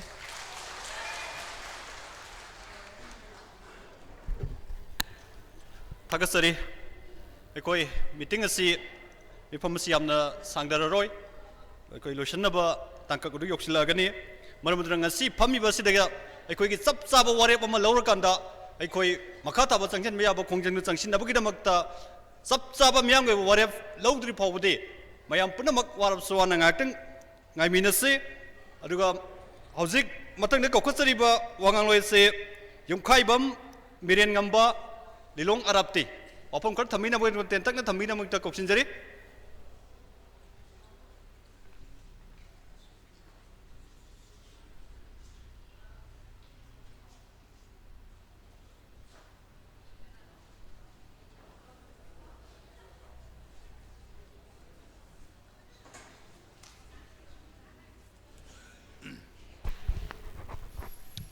अहनबद ngasiगी शेड्यूल ट्राइब डिमांड कमिटी की मियाम वारेप न मिफम मसलिंग प्रगलिबा अदुगा मयाई तांगबद लिंग सिनबिरिबा हलसिंग हानममकद कोंगनजरी लोइनना असिगुम लो मिफम मसिबु मफुंग फान बिगदन लिंग बिरकलिबा क्वाइ तराबुसु कोंगनजरी आई याम सांगना ngangjroi आइखोई मणिपुर से इंडिया लेंगांगना योसलगा थमख्रबा अदुगुमलबा मिठाई अमगुमनी आइना हाइजिनिंगिदि आइखोई से मिठाई ने आइखोई इसाने इसासे तुमसिनजरकदोरे हाबसे खंगदबा मिसे आइखोई लमदमसिदा मसिं खर लै तुमसिलागा सुम मांगिबा अदुना इंडिया गवर्नमेंट आइखोई से मिठाई ओइनो मुनबै मोता नुंग ओइनो मुनबा दरकार लै आई वाखलोंदे आइखोई मैतै से मुटखिदोरे मैतै मुटखिदोरे हायर कांदा आइखोइना मुतनब होनसी हाइबसिदै पामदबा ग्रुप अमसु लै ngasai takpihre मदु मयामदो आइखोइ नाथैरगा थनमसे मैतै मुटपा कांदा ngasi siam moiriba ikai khumna jariba nongthonbam biren masu maitai ni ma yauroi de muram leitin ngasi manipur ki lengak pairiba MLA humpu lairiba singsigi manungda kuntraga ni panamadi maitai ni masi maitai na mutpa kanda natraga mitai na mutpa matamda makhosi yauroi hainingai leiti aduga makoina karigino mitai mutkani mutkidore aikoi kanna hona si har kanda moina yaningdri bana karigino moina pamdri na karigino adordi sarkar ma pan banina pai banina moina tawgada thabang ni socio economic report makoina pigada bani tawgada thabak khuding makse makoina loina mak tawgada bani aikoina taw haidana demand tawrise makoi bu tawbiyo hairi ne ado tadra dike dawtara sum haibasida sum tamna sum yamna ing tappa khongjang sum changsilaga lakpai sum tarak tradi kedau tare ai khoi siba sangba lai lepa ta bane ai khoi sibra natraga sangbra ngasi siba su ai heng siba su ai hujik siba su ai maitai kalam si maitai mut khidore har kanda ai khoi kannana ba thabak se kari torga tawbatai ta tribamana ko tara ba lauksin batai यादरगदी आई सामक्सी बाउदा ngasi manipur ki minister road bisi banglo mang sidok pangam bagi hak ai ngodol legani tunggi dama khalakanda ai koi saron suron gi dama khalakanda ai koi hingna na bonaram se hai ba khongjang sida ai koi punna changsin minasi sibe ai sangbai ai ngasi siba su ai hayang siba su ai ngan su ai jare sigadam le ba mioi bane pogu body sirdam neba ado hayang sini ngasi sine na koi na kiring ai da police karana Saina kalakani tiar gas kapakani natragana purakani जेन थमगनी है कीबगी दमकता आईगी मैतै फुरुप से मुथन होना बदुदी मधु होना बिगनो होना रोइसी आइखोय पुनमक कन्न होना मिनसी हाइबदुनी अदुगा लेंगाक पारिब सिंसिना मागी मागी खुदोंग चाबा फंगनब होनबदा आसामदि कैसु नतबा हंतक लाइब बिल सिगी मतंगददि एमएलए हम फम थादोखरेने मिनिस्टर हम फम थादोखरे मणिपुर का दी फम थादोगा न हाइरोदि मोइसिदि कैनो न खनगिनी फम थादो हाइबु मोता मयुम चंगजलगा थुगाइब यांखाइब लंखाइब तौबा इमुंग दो पान थोंदबा आइखोय साजे सिरसु यारे न चोंगजलगा का सिदोकपा पेट्रोल लेजल मै हेर थादोकपा अदुगुम खोंजंग चंगसन दिबाउदे मणिपुर सरकार से तारोय मरु ताननब अखोय लाउब दरकार लै हाइबो वफम से थमजरगा मियाम पुन्ना खोंजंग की चंगसन मिनसि हाइना हाइजरगा टेंशन जगे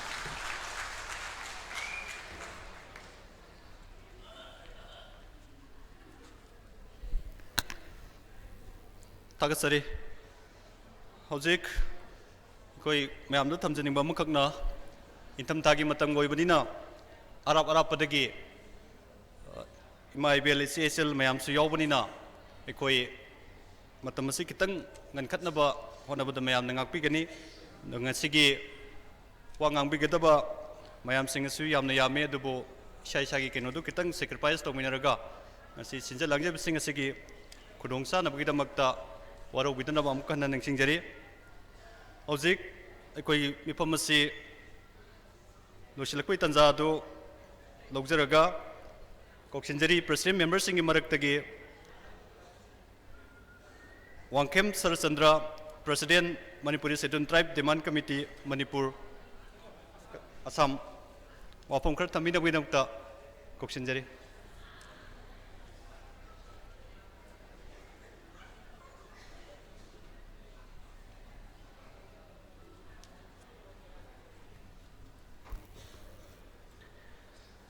ngasiगी miyamgi warep naba mifam scheduled tribe demand committee manipurna sinbiriba thormasigi mai tangmanda lengsinbiriba halibungo ani amasumangda lengsinbiriba tongan tonganba मफमदगी लेंबिरक्लिबा लमन इमाय बेन मरुपंग बिसिनाव ख्वाई खिबि आइना हान मक्तदा इकाई खुमन बुचरी scheduled tribe status ta mitei si chanchin biu haibagi dabi da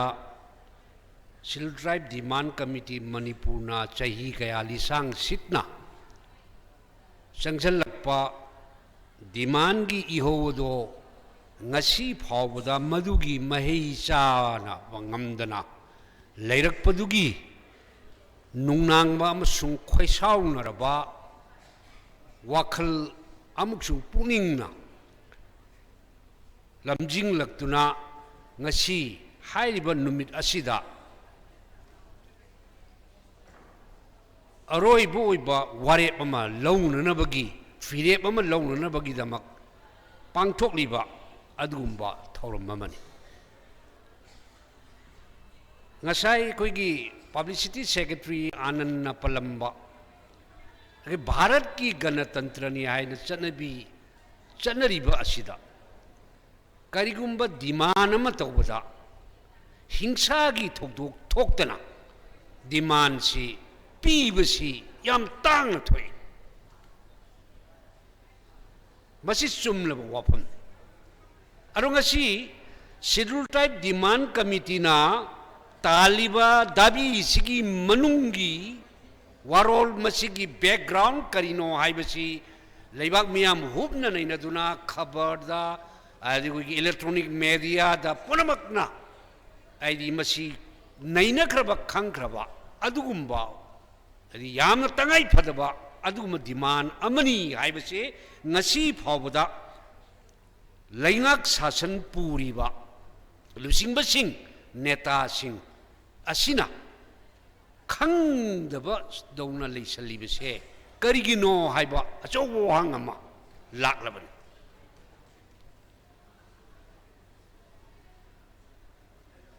ngasi ki schedule tribe demand committee se retire oerba ahal oerba waja Mohendro ani mo moirang them naudal khombana president oiba ahal na oiba kaisu irang thokpa tauba ngamroi dokba demand committee ni haina sarkar na khanba jala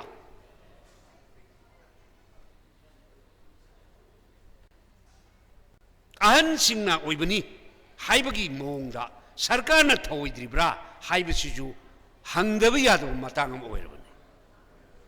adorabudi adumaina sarkar na khanba taragadi maduna maram oiraga demand se asuk kuina torpase ngasi phawbada laingakna khannadriba amasung madugi tawum thokpa process adu paikhatriba se asi paikhat hannabagi aikhoi chu hingsa gi thabak violence ka loinana aikhoi movement tawba ngammi haibase khanganba adu pambagi wapamla haibasi ngasi aikhoi sarkar da hangba pham thokle aduna hojik ahanbada railway gi project thingba khotpa haidana ahanba haukiba matam khragi mamang tawre adugi matungda ngasi gi laingakna madu mokoina wari sanabadagi madu matam khara keno tawduna yithokre haiba leire adu makha taba tawroktre adu orbuji hojik aikoi punamaki mi punamaki sentiment di punamana khangnare aduna hojik tawgodabdi aikoi line of action se masi karmaina lokthagdagi haibasina maruiba adumba amma oire aduna aigi wakhaldadi hojik ngai dina leibasi ngai re aduna anba hojiki ngachigi mipam sigi matungda warebasina tahaningbadi aigi oina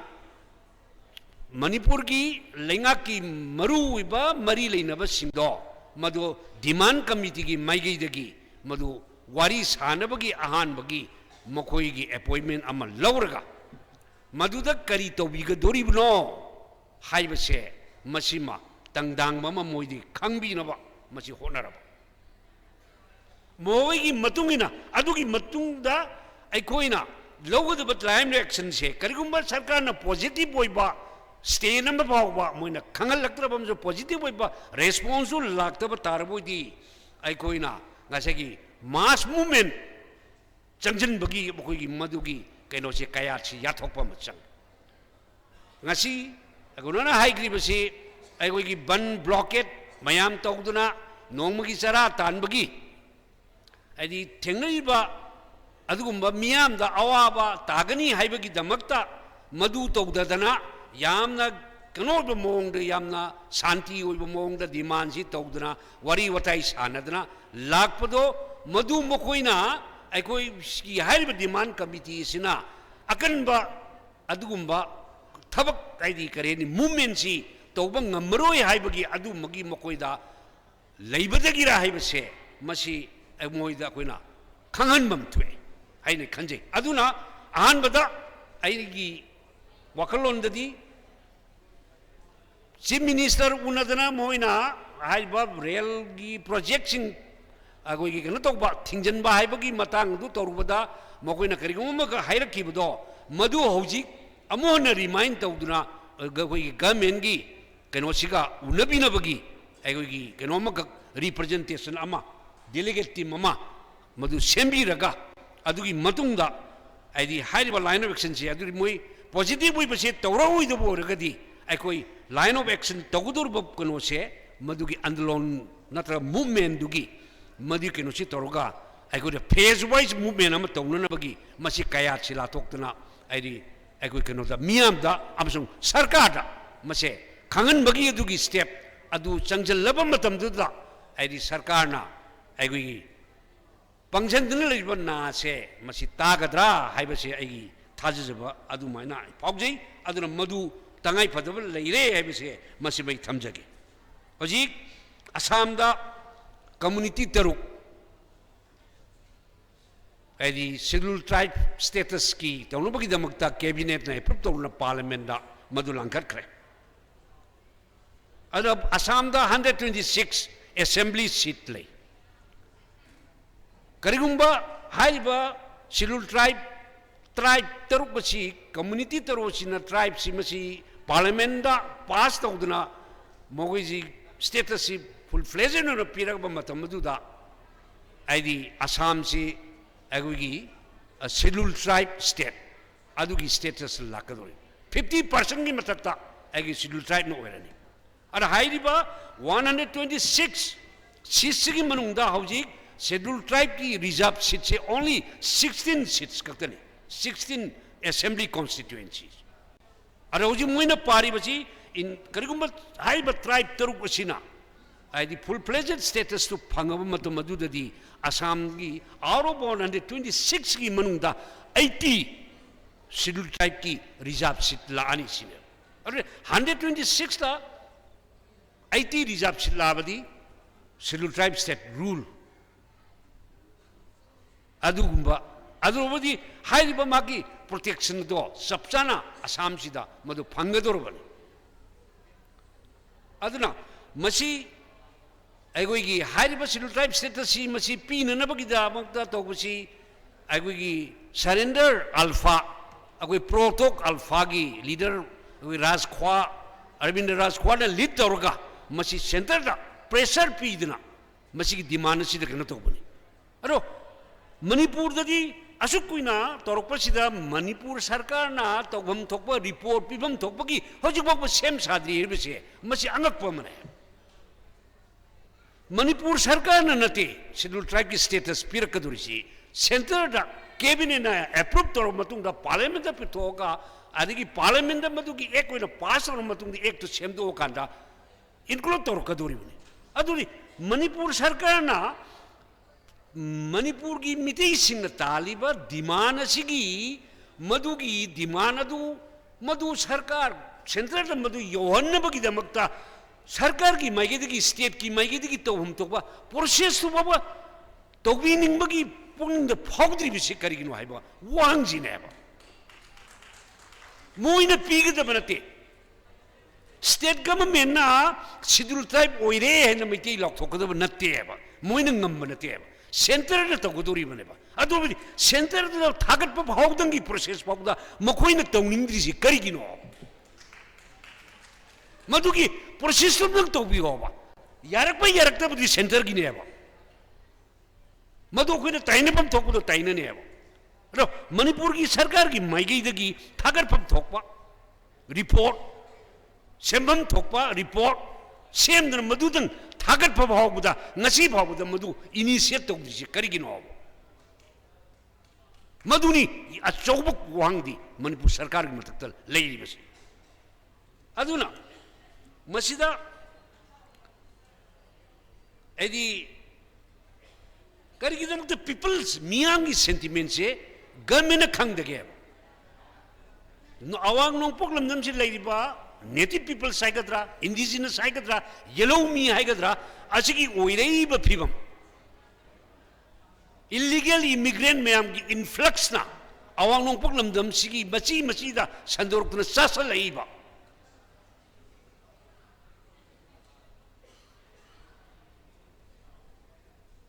Assam से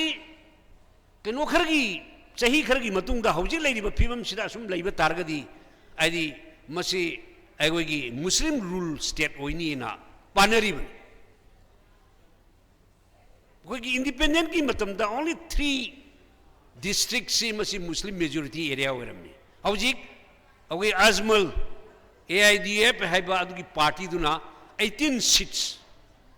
eight one time 30 seats फाव मोय कारमे अजी 18 seats ने मागी मचानुपाना हाइने असम दा नोंगमम मुस्लिम chief minister ओइने मधु राजख्वा मजिगी हाइबा प्रोटोक अल्फा की कांगुदो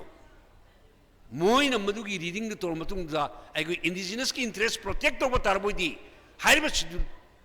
demand तौरिबा कम्युनिटी तरवसे शेड्यूल टाइप लिस्ट दा चनभम थोई हाइबदुदा मकोइना आइदी गवर्नमेंट इंडिया गवर्नमेंट तकना मसी कहीं थंगदा हाइब कहीं लाइबन कोई इलेक्शन मया ओइबगी MP parliamentary election si leibagi madugi vote ki miengda wajik leiba NDA sarkar BJP ne lit lokbasina oirambasu yai tawgumusu asi pibagi kino sidi aidi politically khudong saba lobu oirgasu hojik hairiba community taruk sidi phange aduna ngasi aiguna kaino si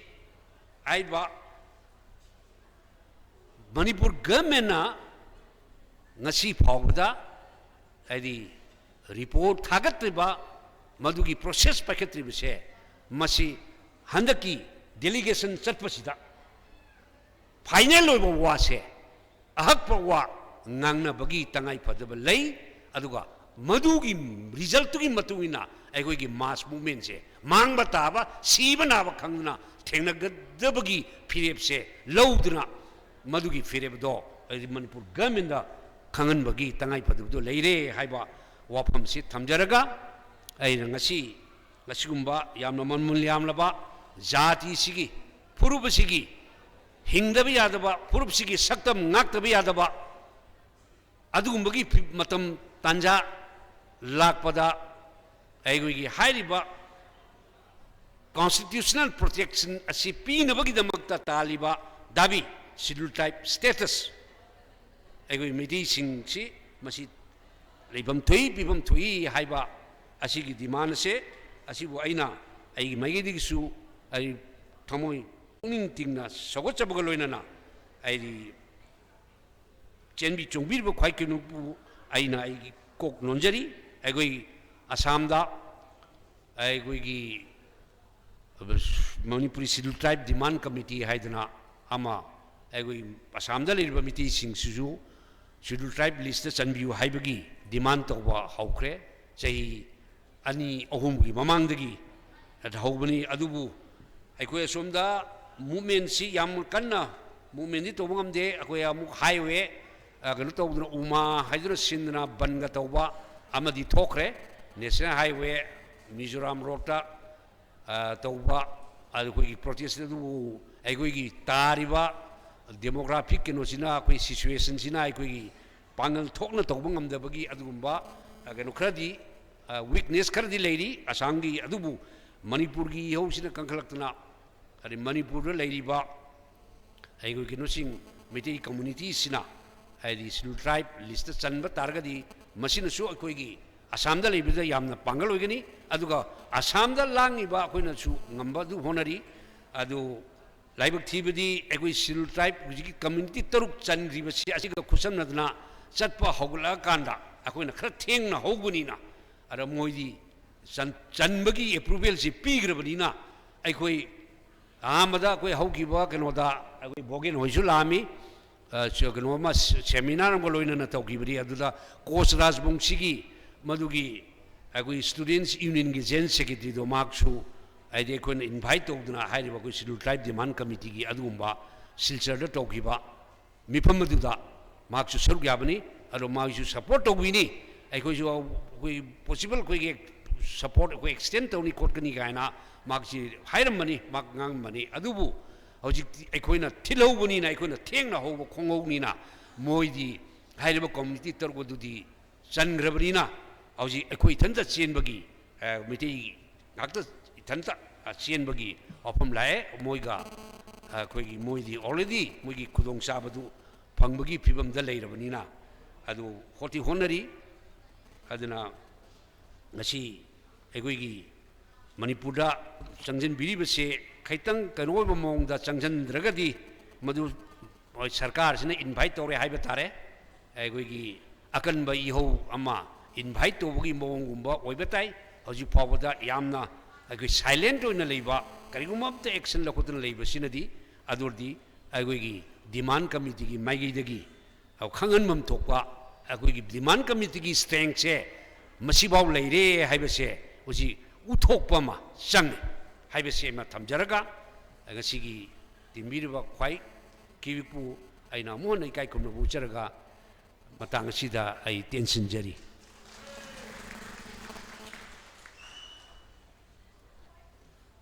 Tagasari Assam da leiba Manipuri singidamakta ꯌꯥꯝꯅ ꯑꯆꯧꯕ ꯊꯧꯗꯥꯡ ꯂꯧꯕꯤꯔꯤꯕ ꯑꯣꯖꯥ ꯋꯥꯡꯈꯦꯝ ꯁꯔꯆꯟꯗ꯭ꯔ, ꯃꯊꯪ ꯑꯁꯤꯗꯤ ꯑꯩꯒꯤ ꯃꯥꯡꯗ ꯂꯦꯡꯁꯤꯟꯕꯤꯔꯤꯕ ꯃꯤꯡ ꯑꯣꯏꯅ ꯍꯪꯒꯠꯆꯔꯕꯗ ꯏꯀꯥꯏ ꯈꯨꯝꯅꯖꯔꯕ ꯃꯣꯏꯔꯥꯡꯊꯦꯝ ꯅꯥꯎꯗꯥꯂꯦꯟ ꯈꯣꯝꯕ ꯋꯥꯔꯀꯤꯡ ꯄ꯭ꯔꯁꯤꯗꯦꯟꯠ ꯁꯦꯗ꯭ꯌꯨꯜ ꯇ꯭ꯔꯥꯏꯕ ꯗꯤꯃꯥꯟ ꯀꯃꯤꯇꯤꯕꯨ ꯋꯥꯐꯝ ꯈꯔ ꯊꯝꯕꯤꯅꯕ ꯀꯧꯁꯤꯟꯖꯔꯤ꯫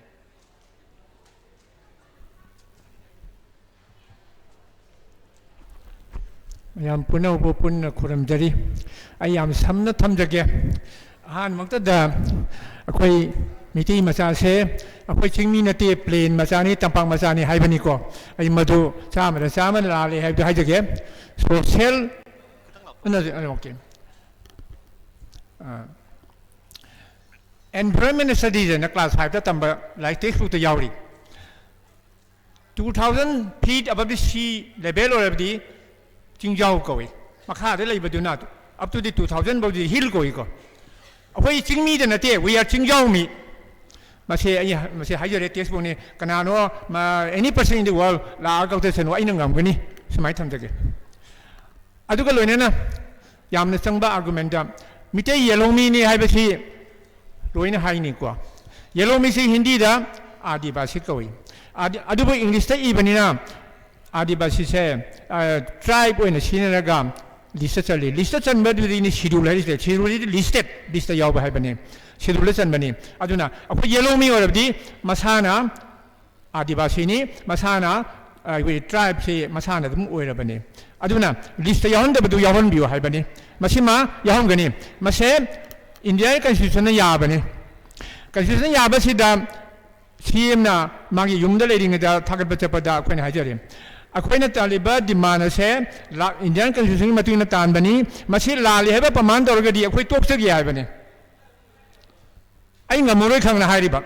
हजिसुम ngमरोय no person in the world ngमोय अखोइ थेंगनगनी एनी पर्सन लाबदो अखोइ थेंगनगनी हाइबा लाई पुथो थेंगनगनी कमन सेन हाइबदी यारोय सुमाय तौना अखोइ यासुम डिमांड लेरे अदुबु आइना मथंग से लाकपसिदा सामदे लेंबिरकबा इमोदा इमोगी सजेशन अमा तौरमदो कथलेना हाइबगी वरोबिगनो कथपनते अखोइ हाना अखोइ गवर्नमेंट दा हाइबे या हाइजरे हाइबम तोपा लोइरे मसैदा मोना हाइजरे रो स्ट्राइक तौरगा तौगनी सिने स्ट्राइक सिदा मयाना पामबदो अखोइ इबीएम अमा हाइरी ममांग याम हाइखरे अखोइ येंबा याम येंबम थोपाय नाम लइए येंबा लोइरे गवर्नमेंट ये हौजिकती स्ट्राइक नतना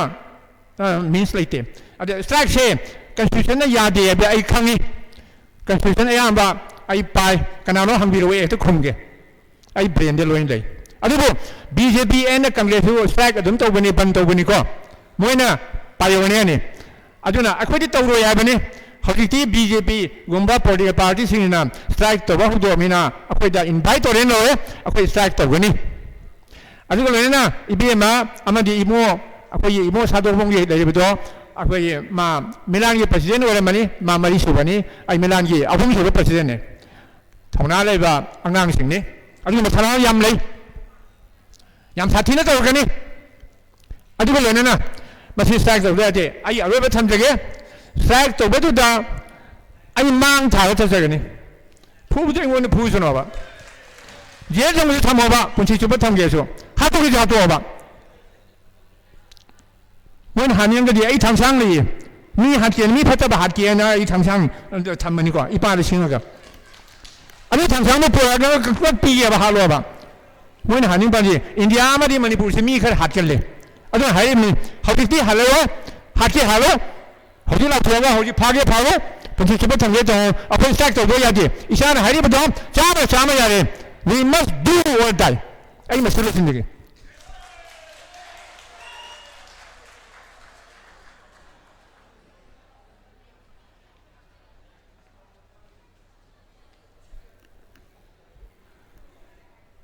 हौजिक अखोइगी प्रेसिडेंट मेंबर अनीना सागी ओइबा वाखलोन थंबिक्रब मतुंग असिदा ngasiगी ahal oiraba president na wafam ka thambidigi mangoinana अखोइगी अमनी खतंग अखोइ अरोइबोदि लौकचगे अहनबदा प्रोफेसर हाइस जयंत कुमार तेंतकपा वफम खर थंबिनबगिदमक्ता कौसिनजरी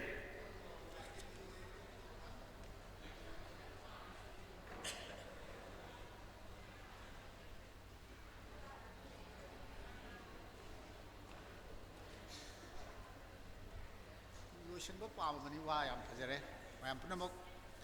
मयाम सोयदना पेशेंस वाला मनी सोयद कुइरे फमैसी अदुमको दाइस त फमिरिबा अगिदि इथक आतनी पेशेंस अदुगिदमको थागचरी या अमना आइनो ऑब्जर्व तौजबदा अखोइगी इरांगसी मी मसिंग नोंग नोंगै हेंगलै मसिना इंडिकेट तौरिसी अखोइना सिनखिबा नाहमुक जनरल बॉडीना सिनखिबा मणिपुरी काचिन कोया पुनमक्ता मसी अवेयरनेस की प्रोग्राम अमा तौना सिनखि मोय फजना तौएन लौजै मसी अवेयरनेस याम हेंगलै अचौबा पॉजिटिव साइन नि लौजै हौजिक आइगी मोट याम हाइनिंगाय कैसु लैते अमा खक्तंग आइना हाइजगे तौबसी नंबर 1 शेड्यूल कास्ट असि कनानो हाइना हंगबदा सुप्रीम कोर्ट ने इंटरप्रेट तौखिबा और सरकार ने तौरिसी मखोइना थेंगनबा ngamद्रगा कोर्टे इंजनबा कोर्टना हाइदु मोनि यानिंगदरे इंथोकपा सुमाइन तौसुम लैय मोय सुप्रीम कोर्टना हाइबा का तौब्राइसु तौदेबा मोय मोइना हाइबा ngamदबदो कोर्ट होय हायनबा कोर्ट याम सावे हदसु लौ यादतना याम तौखरे अय अदु ngमोयना आजे सीबीआई की तौरिसे सीबीआई की डायरेक्टर कासी लौथो ऑप्शन तौरी एनीवे सुप्रीम कोर्ट इंटरप्रेट तौखिबसी शेड्यूल कास्ट आई ट्राइब ऐसी शेड्यूल ट्राइब से करीनो है मोसी इंडिजिनस पीपल नी हाइबा अदुगा इंडिजिनस पीपल दो शेड्यूल ट्राइब की हाई दे मोय मजा अंक गदी मरियाम लेने को अंक छात्रनी शेड्यूल ट्राइब ऐसी कनानो बदा हु आर शेड्यूल ट्राइब हाइबदा मोयना हाइसे दे आर इंडिजिनस पीपल हाइ अदुदी इंडिजिनस पीपल दी शेड्यूल ट्राइब हाइरगदी अखोय ओइरदौने बा शेड्यूल अदु मुदु हाइयु यादना लेरे दिस इज वन मैम पिसे तौबिको शेड्यूल ट्राइब कनानो हाइबदा इंडिजिनस पीपल हाइ आदि इंडिजिनस पीपल पुनमक शेड्यूल ट्राइब ओइब्रादी हाइयु यादना लेरे सिमन दिस इज वन नाउ अखोय हाइबया पुनम हाइखरे मैम की इमोशन इबे मामना हाइबिरंबा हानसो हाइमा अदिगी अखोय लाभ साहबना हाइबिरंबा अदिगी मैम पुनमकी इमोशन पुनमक तो आई शेयर तौजे हाइबिया पुनम हाइरे मोय तासन नद्रे हाइताई अदु मखोयना चीफ मिनिस्टर हिमसेल्फ अदु अतै मिनिस्टर सुनी मखोयना मास मीडिया दे हे हाइबसी स्ट्राइक बन कवि महुत्ता अखोयदा हाना हाइबिरमोने याम हाइ हाइरि तौब्राइदि अमु तौद्रिबा लुस अदुमकु अखोयसि यामा सीनियर ओरबा को लीडर सिंह लीड तौबनी ज्ञान ताबा मयाम यावबिरी नहारोल मयाम सु यावबिरी पांगनदी नहारोल न पीबदुनी आई बोताम तंग आई हाइजगे यामना फजना खनरे ngasi अदुना सुमाइना तौहनजनिंगी लानब तौब तारदी खोई खुलाई एमुनिशन कैम लई करी करी पांगन लई अखोयदा करी पांगन लई अखोयदा मी कैम लई खुलाई करी इफेक्टिव खुलाई करी लेगेसी दरकार ओइबगुमना हौजिक मयामना रिकमेंड तौबिरेबा एनी टाइप ऑफ मूवमेंट दा कोई सपोर्ट तौए हाइबिरे बसी सुमबरा मयाम हाइबिउ सुमबरा एनी टाइप ऑफ मूवमेंट तौबदा हाइनबा याबुना हाइनरे डेमोक्रेटिक ओइबा violent ओइदबा पुनमक तौबदा मोय लेथोक लिसन तौदर लेरे हुजिकता हाइबिखिबा रिकमेंड तौबियो भौ याद लेरे आई यावजे डिप्यूटी चीफ मिनिस्टर का वारी साबा रिसर्च वारी साबदा यावजे बोइरा हाइबा पुनमक तो तौरबा तासन अदन लेरे मसी मोयगी अवाब लेरम बियाय मोय गवर्नमेंट से तोआन तोआन फमदगी लाखपा प्रेशर लेबिन लेरम बियाय इवन देन मोय फजदब कोएन खले मोय तौ मरम मसिना मोयना फजदबदो फजदरसनो अखोई साइते इसमा हाइजनिंगी अचौबा मूवमेंट अमा मियामना अखोइदा मैंडेट अमा पिबिरमो हुजिग ऑर्गेनाइजिंग कमिटी दा मैंडेट से कई पिरे अदुगा अरुबा याम लुबा डिसीजन दी मी लिसिंग लौबा डिसीजन दी अफबु ओइदी हाइजरी याम मुन्ना खनरगा अपिकपा बॉडी अमना करी एक्शन लौखसिगे हाइबसी लाइन ऑफ एक्शंस दा मयामना हाइबिरिबा हुजिग हाना तौगेन खलंबा ख्वाइदगी मणिपुर दा मयामना खौरान ngairiba रेलवे की थबक मसी अखोई स्टॉप तहनबा यारोय हाइबा मदुदा मोय कीदना अखोई कौबनी अदुम सुमले याम इफेक्टिव खुलाइनी अदुना तबा खुलाइ अमसु आइदि लयेना खले खै याम चावबा खुलाइ am lay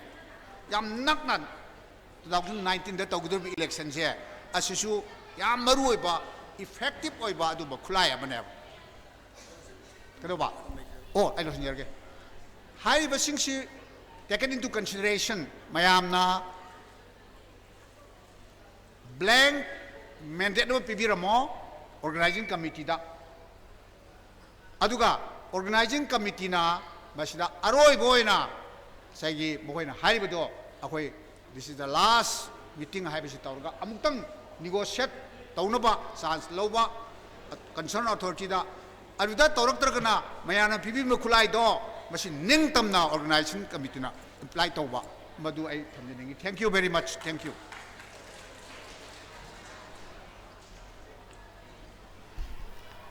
aroi boina ekoi miam laktagi en mingoi na panjarbada en borazau kaino wapom kra ten tak na thamina gidamukta aroi boina koksinjari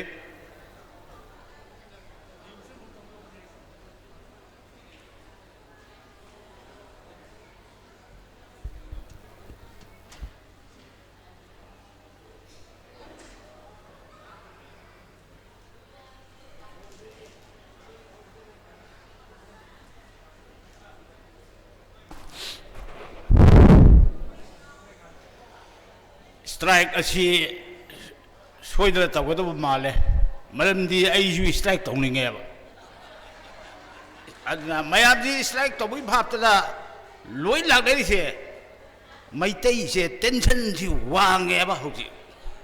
tension wangdri se kana kana no achau ba building chaba building tu gi akoi bada chekpal wang na khaba mathak ta tarasu khabgat ba manung do huya thoba ani hum loiba MLA mantri mayam je masidi tension bem yaudi sinani leba si wathok la ise miyam gi khandaba majati gi phuruk gi khandaba maitei gi horak phum khandaba maitei kana nga kare maitei ekhoi la nga putam masagi jati gi culture masagi phirep masana lobutai aujik ai si sang nga jeroi aina apamba fight to bigi lalo ahum khan triangular fight ai thamningi ai khoi di politics ti horopoli ai samak ABB gi president oirmaba mission ai khoi di politics horopoli majati bunu sidaba miyoi singse lamjen chilu yadraba MLA singse काजी मुंग your कंडाल चीलु याद रहे MLA Singh सगोन छाजी करल लाख थारगा थौ बताई ना मधु थौ बताओ सगोन कांगे से करल लाख फूड का सुनी चिखले का पंचमुख दाल फूड याद बने मरम दी मोई दे अखोई ने वोट पीरु रे मोई ने सोई तो दी चल बे आप पोते अखोई file Lowry Adoor the number 1 मोइदा थादर विसाजे से मसिदी आइन याबदा मितई बु नुसिजबा पॉलिटिकल पार्टी कनालो थी बतारे मधु पॉलिटिकल पार्टी दो अखोइना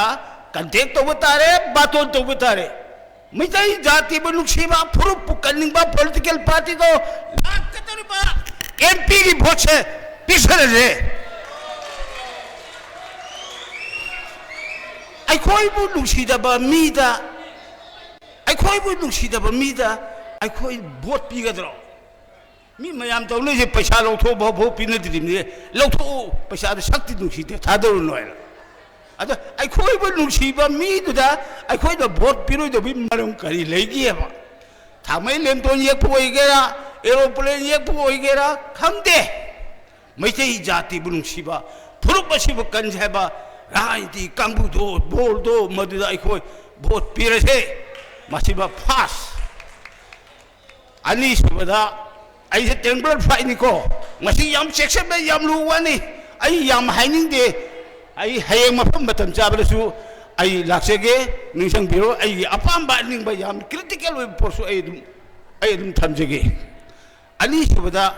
ngasai railway station line tabuk subi thingbudo madu ni thun changhala si madu ku bai jas phutar hoi si madu na de moi si yar hoi to अहम सूबदा democratically अखोइसु साहिंग नाहिंग चाबा सामती नतबनिना आयल हाइबमा अखोइगी इथक्ता लेरिमिना डेमोक्रेटिक मूवमेंट मखल क्यागी रैली चसिरा कई तौसिगे अदुगा लोइना अखोइगी ऑर्गेनाइजेशन आई हौगिबा कनो दे सेशन दसु मीटिंग दसु कोनु ममांगिदु इबोयाम सांगिंग दे तब मीटिंग दसु ए हाइजबनी ऑर्गेनाइजेशन सागतब यारोय ऑर्गेनाइजेशन कलगता ऑर्गेनाइजेशन फरी गई अखोइगी थबक असे थुजनगनी थुना अखोइगी दाबी से फंगनी मरमदना अइना मयाम फम थांगचिरुम से ट्रेंगुलर फाइट से मसिम तंग कायदरबा होने बिन से मतंग सिदे स्वासिम लसिनजरगे मयाम बि बिदाय लोग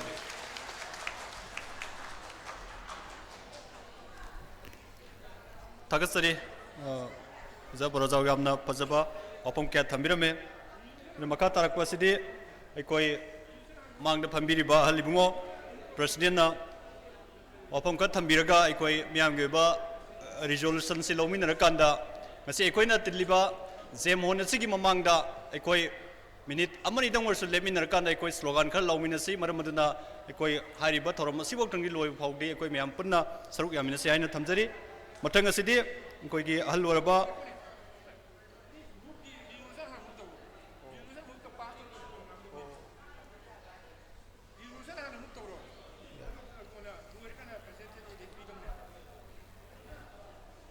थागसरी अदुदि हौजिक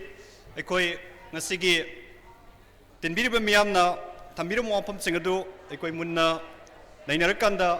वारेप खरा लौनबगिदमक्ता मियामदा थमजगे वारेप असि प्रपोज तौनबगिदमक्ता हौजिक जनरल सेक्रेटरी इंचार्ज ओइबिरिबा कैथिलाकपम बोगेंद्रजितपु ngasi अखोइना लौगुदैबा वारेप असि मियामदा प्रपोज तौगिनबगिदमक्ता कौक्सिनजरी करिगुंबा मियामना याबीरगदी मैम खुबा खुबीगनी मैम हापनिंग सेमदोनिंग लेरगसु कोई ताननबगी मतम अदु लौमिनसि हादुना तमजगे दुगा हाइरिबो वारेबसि लौब लोरकांदा अखोई अहलिबुंगोना वाफम का थंबिरगा ngasi अखोइना फमिनरिबा जेम होनसिगी ममांगदा अखोई स्लोगन खर लौमिननबगिदमक्ता मैम पुनमकपु अरोइबोइना सिंजल लांगजिबसिंग माइकैदगी थौनिजरी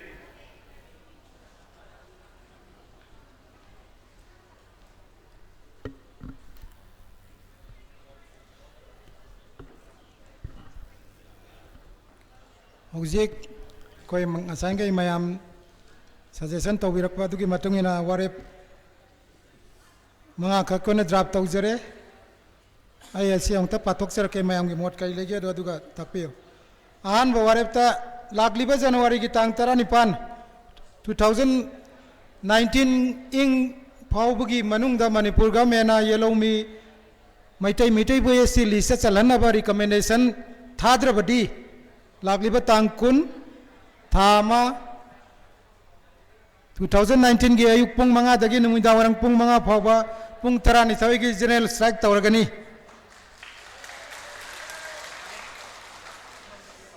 अनि सुबवारेपता ममांग सही की सितंबर 13 2018 दगी STDCM ना रेलवे की लंबी सेम की तबक थिंगलगनी हाइना तौरंबदु मणिपुर गवर्नमेंट पैकटफम थोक थोक पैकटकनी हाइबगी थाजब पीबदगी मतम खरा कोमथोक्तुना लाखिबनी था अहुम हेलब फाव पैकटफम थोक थबक मणिपुर गवर्नमेंट पैकटलक्त्रबनिना रेलवे लंबी सेमबगी थबक अमुक थिंगबगी थबक अमुक चथरगनी लोंडा से कितंग सेमगे अहुम सुबदा मैतै मितै ST स्टेटस तानबगी मायोक्ता लैबा पॉलिटिकल पार्टी सिंह 2019 की अप्रैल थाद पांगथोकदौरिबा लोकसभा की इलेक्शन दगी हौरगा मखा ताबा पांगथोरकपा इलेक्शन सिंगदा मियामना वोट पिरगुमसी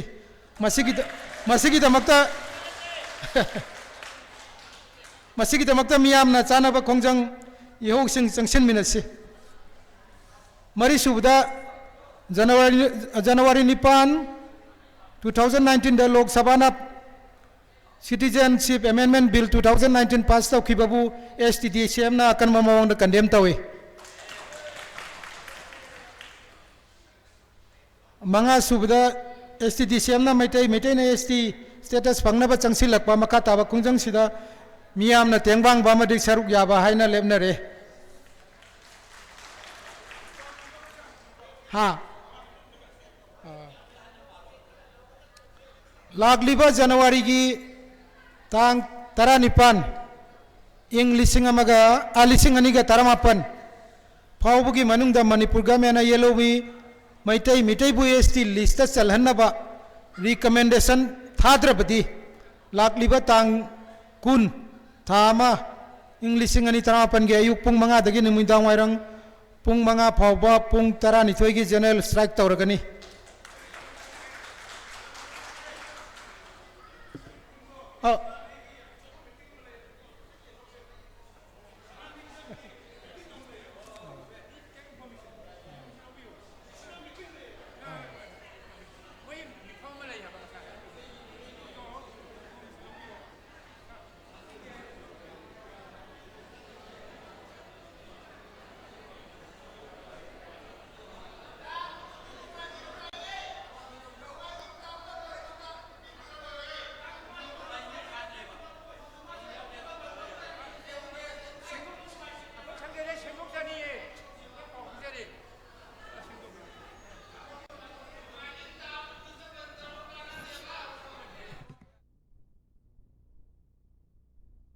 कुनमा थोई तारे ने को निंथौ काबन मिट से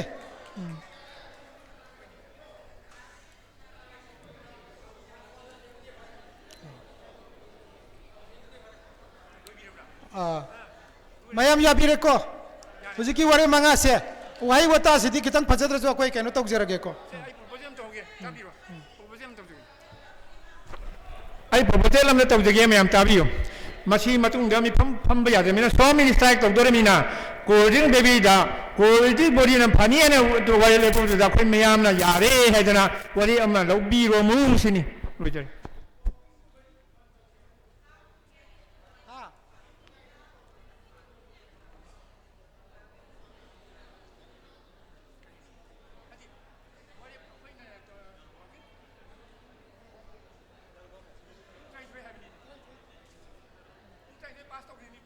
मैं पुंग ट्राई थोई से तुम यारे को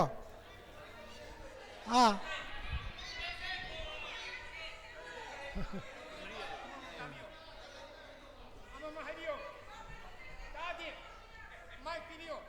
फरे फरे पुंग कुन मरी है बनी को मैं हमारे से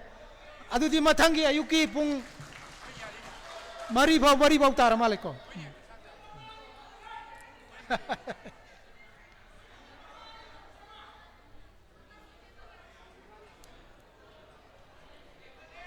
हाँ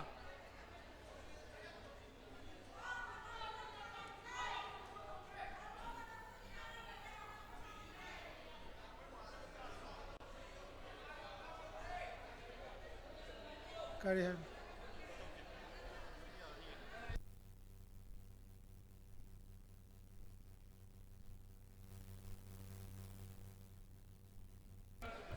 हेलो हेलो मैं हम पुनमक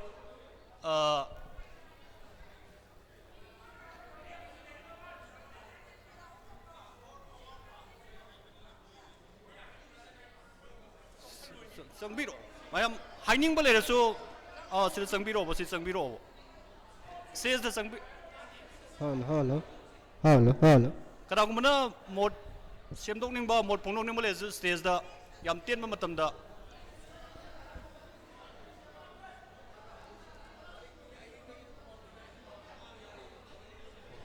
कितंग थूने लेंजन बिर कितंग थूने लेंजन बिरो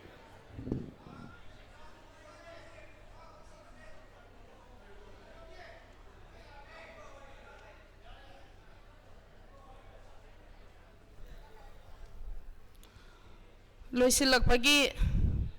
मयामना अखोइगी रिजोल्यूशन पास तौपसिदा अखोइ लोइनमक फुल्ली ओइना याजरे तौबदुबु जेनेरल स्ट्राइकता पुंग ट्राइन थे हाइबसिदी मीना ताबदा अखोइगी ऑर्गेनाइजेशन सिंग अमदी लेइरिबा अखोइगी पीपल सिंग से फागी मालनेबा हाइबदी कनाना खलकनी अखोइदे लॉकडाउन तौरगेसे एमएलए हुमफु opposition da khara malai hauji ruling party ba kangbu sina moin tauri sai ji hai ga ne ba ngasai de ngai je khoi karai da ta ga doi no ba aduna ne khoi na khitang sang tang nai di 24 48 kumari ni phuni pan numi ni taw ba kai kai bi ge mayam da si ba wa khoi te le ne lo jai ba ma khoi kai do ba ki ga doi no ki pam thok te stage da sang san ji hai ta di akhoi du or dai kayam si de kai so si roi ziang la kayam masing khang na lai si da ma de SC gi na mang ta khoi na asok sang na ma tam ma si sai kya sang e khoi na sai te khun ta kai si mayam loi khang ra ba ne hau ji khoi na wa ngang ma tam da akhoi mai tai si re ha ba di hing na si hai be wa ni akhoi lei ri ba ni akhoi lei ri ba si generation gi da mak ta ne ba akhoi si ga su ya re ba si na to khoi point se abai de akhoi kai gu ma thapa khra di ma sang moi ba to ga da ba akhoi member of akhoi Delhi Parliament is yoga post here. Akhoi recommend to the papa. Akhoi tawani hai base. Masi phirep se. Sangsen ji. Ai matang sai de tension jare.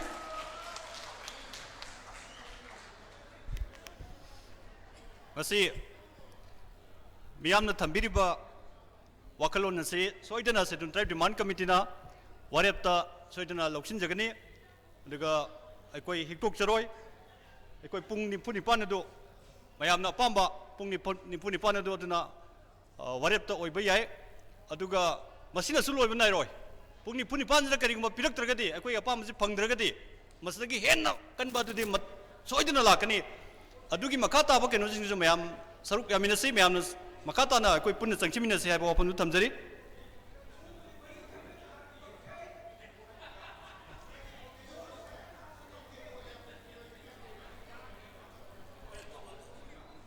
ado hojiki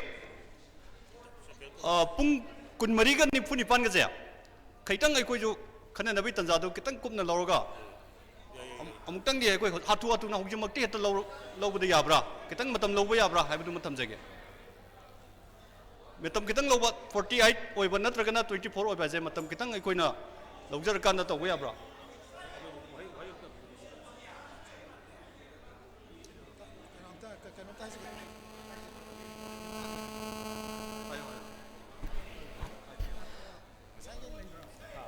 ahal ibngo ipa saklaba mohindro aina khangjarak padagi ipurup ikunaya sigi dama matam chupada thodang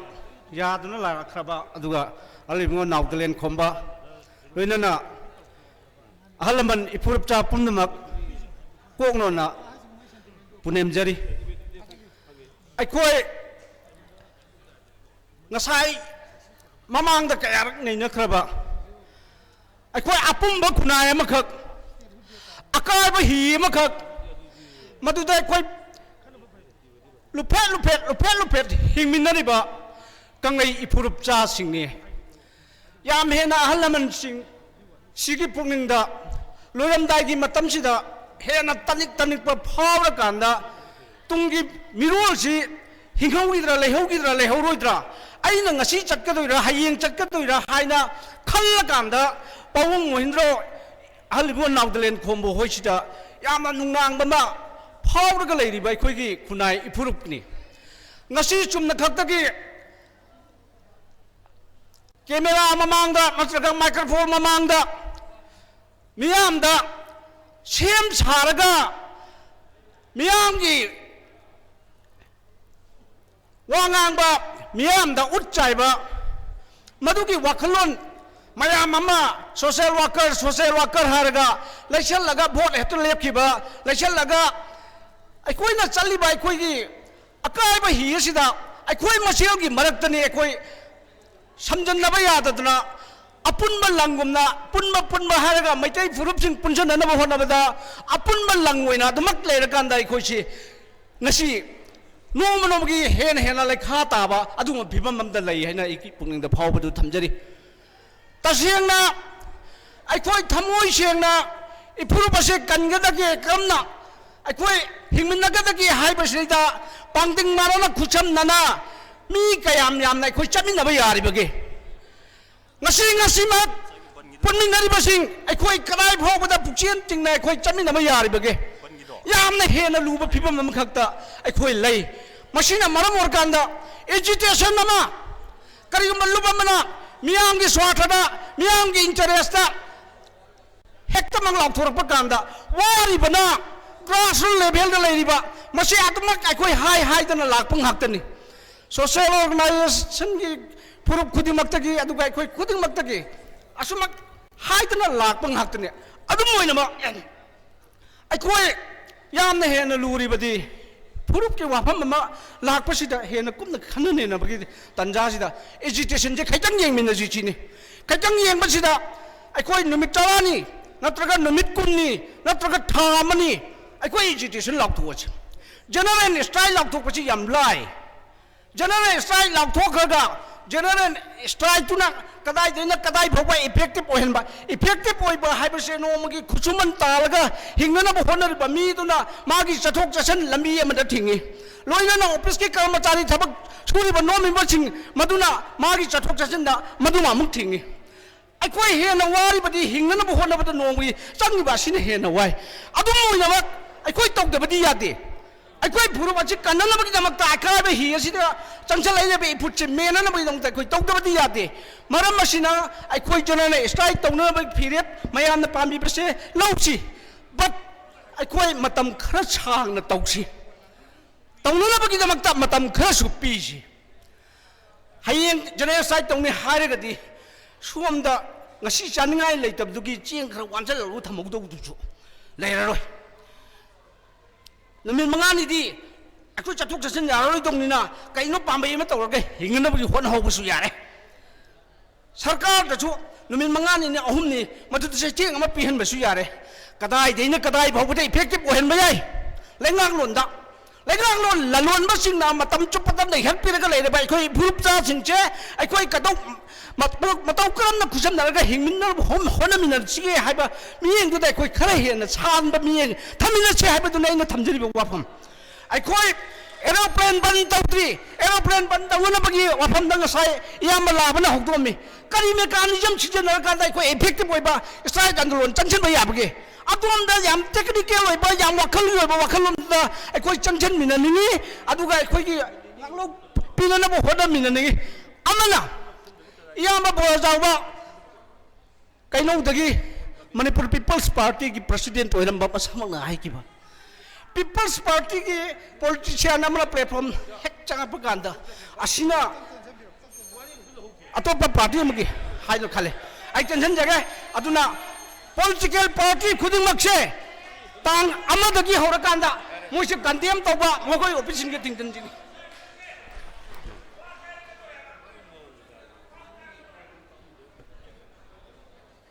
हौजिकी अखोय general strike के नुमित से मयाम तंग lamin से करी नुमित तौसके कुनमाथोइसिना मो statehood day ओइरमे कुनजिना कोइ सिदा ngасai वांगांगबिबा सनामई की function अमा ngasi सिदा लय तांग कुन सिदा लय ना मदुमु ताकपिरे 19 जिना गान ngai 18 जिना इमोइनो अद मयाम करी नुमित यागे अंता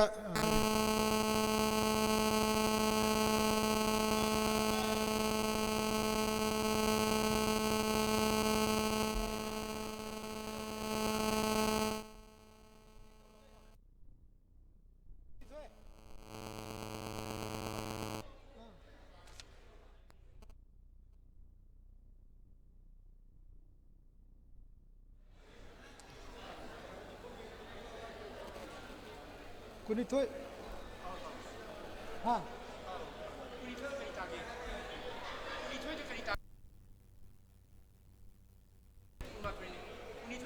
लेबा को नुमित का फंक्शन दी ताते कुनी थोय जे फंक्शन दी लेते दो अंगांग सिंगी परीक्षा तौगनी आइबम दे हाय दो मयाम अंत सेशन तौबियो करी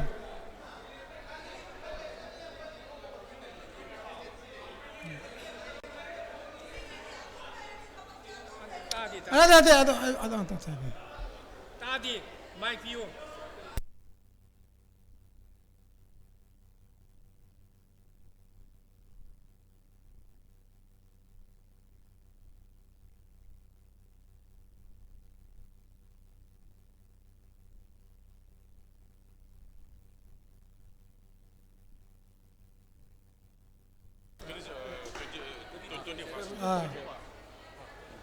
स्टेट हुड ओरसु 21 सिदा सुम तौर सिराय बगी प्रपोजल हम लई मैम कई कनबिगे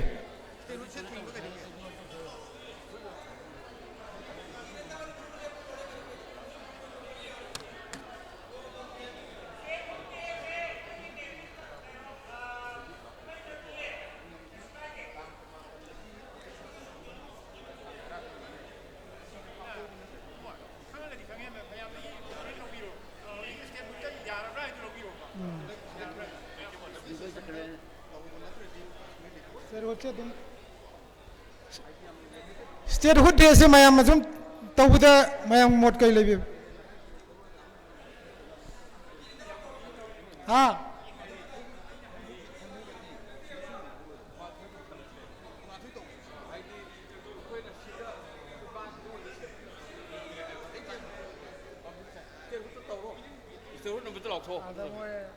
कांगू नाइजना कितंग नमितु येंगा तुम लॉक थोपिरो हाइरे अदु सियाब्रा अदो मैं कनोमदा प्रपोजल अंदु थमजगे अखोय मरक्ता किसु सेशन तौबिरकपा नुमिसि अखोयना येंगा खनरगा कमिटीने लॉक थोरकपदा कायब लेब्रा अदुमदि कितंग थेंगदोक थेंगिन तौरसु अदुम तंग तकपि अदु हयें खबरदा ngasiगी no tarik habubudun dia phaye koi matam amu lero इबो ओपिनियन खेने रगदी स्वाइद लेंजल लगा हाइबियो ताब ngамदी सुमाइन थंगे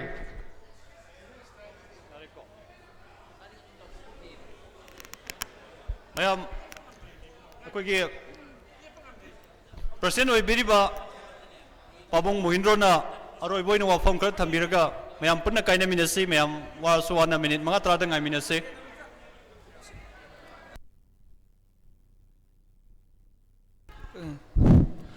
अखोगी ऑर्गेनाइजिंग कांगबुना कैलेंडर येंगा फजब नुमित अमा लेपिरो अखोय पुनमक सपोर्ट तौजगेना लेजरे ngasi je suti ओइरे अदगी कनागुमंगिना स्टेट उते ओइरे अमा ओइरे गांगाय ओइरे तौरगा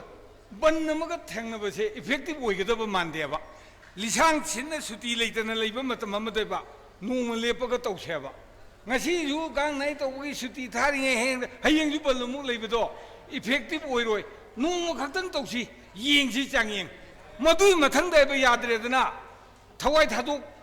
pawau gi lambi da changna je su ko mathang step by step tawse ba se ai kanam ta haijage minam ta republic day right yam nakshila dine akhoi ban to busi ju yam security na chingba yam kan gane ba aduna मसिबु Tariq कुंतरुकी मतुंग तौगद्रा असिना चिंबा नोंग मतंग सु तौबु पामजबा अदो अखोय कमिटीना पुथोकचरगे तारिक तो दुगा मयाम वारो बिरनु हाइजरे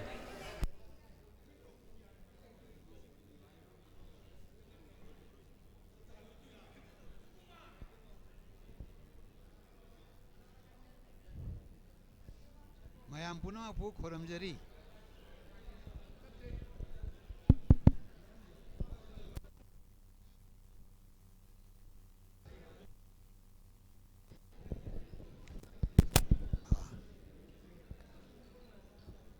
हुजिक्ति इरो लोइबदा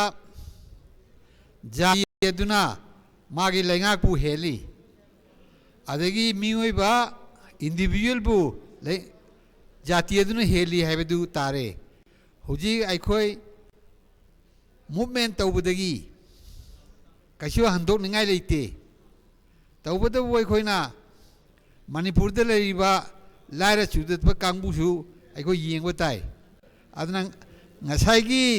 state hood की तांग कुन माथोय तौसी हाइबा वाफम दु मदु आइगी मोरोइना मदु तौगुम Saina हाइजगे मरमदी state hood हाइबसी आइखोगी इज्जतनी Manipur की मैतै मयामगी अदो मणिपुर द लेबे मी पुनमकी मागी इज्जतनी नुंगाइबा नुमितनी अदना तांग कुन माथोय सिमा आहा की मोतदी पामजदे अदगी अनि सुबदा ngसाइगी आइखोगी तहनगदोरिबा मूवमेंट सी स्ट्राइक सी आइखोइने नते मसिमा यामना खंगनासी याम सेंगना खंगजे आइ हाइजेगी मसिदी मणिपुर लेंगाकना तहनबनी आइखोइना कुइरे आइखोइना तकनरई सी प्राइम मिनिस्टर पीबा गी मतुंगदगी मथंग लाक्तना मणिपुर सरकार दा मणिपुर सरकार ना माई स्पेसिफिक रिकमेंडेशन तौगदबनी अदगिदी इंथ्रो आखोई डॉक्यूमेंट अनी पीगदबनी हाइबसी अदगी वारी सासी हाइदना सुम यथोक्तन लाक्पगी लोइना खंगबिरे मदुना मखोइना ममई थंगददी आईगी फत्तब वाखन याम लाए मरमदी मैतेइना शेड्यूल ट्राइब की लिस्ट यहनगनी हाइबसे मोय पामदी पामदी मोहन नहाना अखोइन हाइबदा कौदना सिगनी हाइदना अखोइन लनाई होनजबदा एंथ्रोपोलॉजी सु होना जरूरबनी अदगी शेड्यूल अखोइ केनसु अखोइ इकोनॉमिक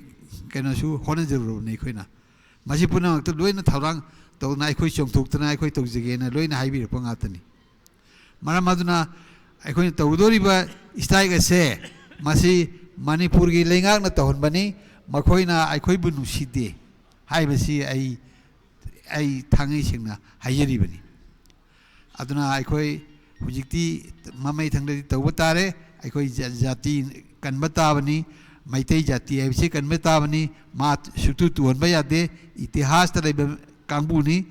पृथ्वी द फाव कांगबुनी ने मैतै से मयाम निंगजंबिउ पिसक पिपल लमसिना पिसक पिपल लमसि मुन्ना मागी हौबदगी लोइना पाबिरोब इतिहास है मदुगा पोप ताबदि कैनोबु मसी मयाई लेबा मी गातनी मरम अखोइ मसी तुहनबा यादे अखोइ तौब ताबनी अदन तौब ताबदसु अखोइ मी मयामसिगी मागी अतै आस्पेक्ट पुनम माइगै खुदिमक येंगदबा यादे अदना अखोइ हुजिक तांग 18 सि तोकपियु अय अपील तौजगे अदुगा तांग 19 द तौबियु अदुगा तांग 19 तौ मतदसु नोमा खक्तदी साफू से इफेक्टिव से करना उर्दा माले नमिनी तौसी हाइदना इदि हाइजरी निफु Nipani लोजरे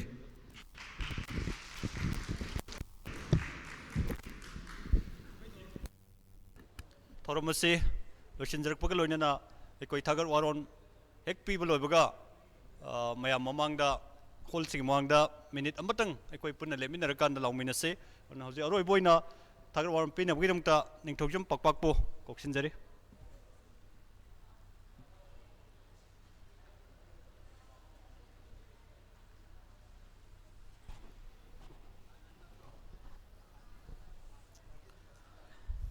अहमदमक्तदा मांगदा लिंगसिनलिबा अहलमनसिंग ngasi miyamgi waremnaba mifam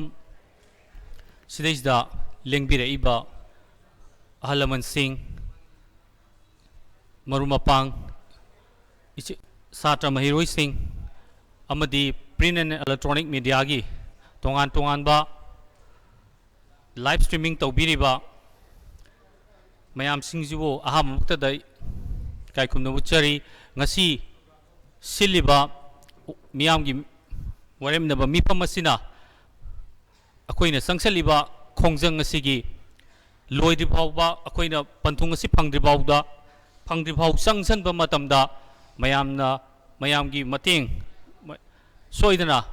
pibirakani haibasi haijaraga ngasigi mifam asi matang asida board of thanks listenjari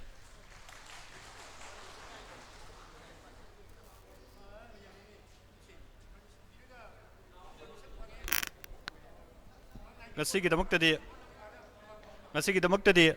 koi president members sing ya bologjarga ngasigi mifam ase matang asir loisinjari hojik aikoi jam hall sigi mamangda thoga mayam punamak minute amatang orsu mayam protest ominasi haibo afam si thamjari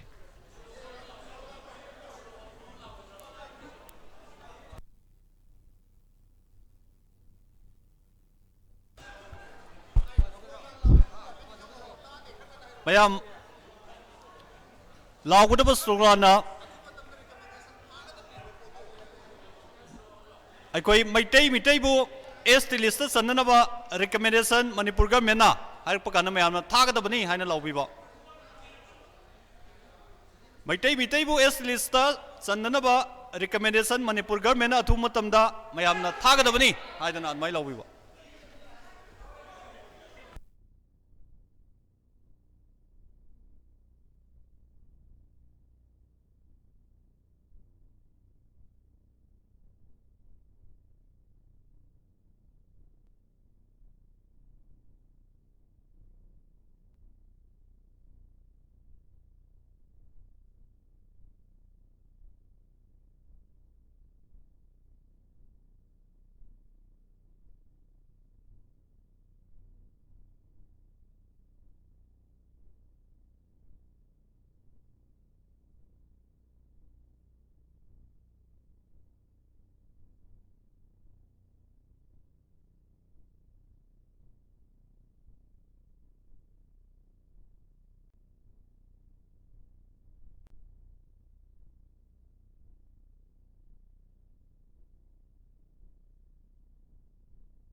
머리 칼이 돌아. 찡미로. 찡미로. 사이 머리 가다 미 돌아 콜라고 있다.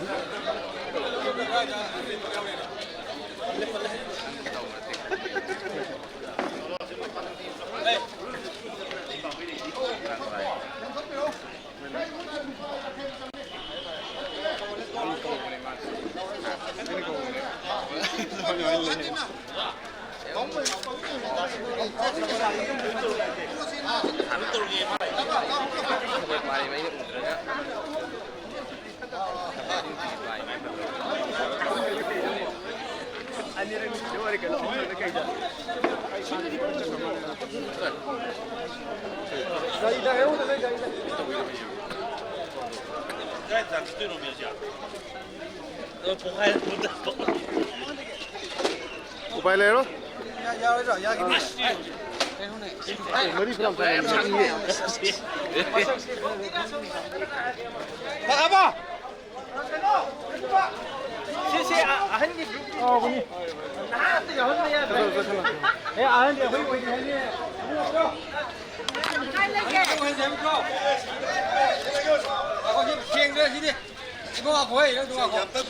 야래 야래 지금 우리는 너 남미도 맞다 카팅 요 카팅 가서 싫어 아 야래 좀 잡히고 아이 개번 머리 판 거로 시대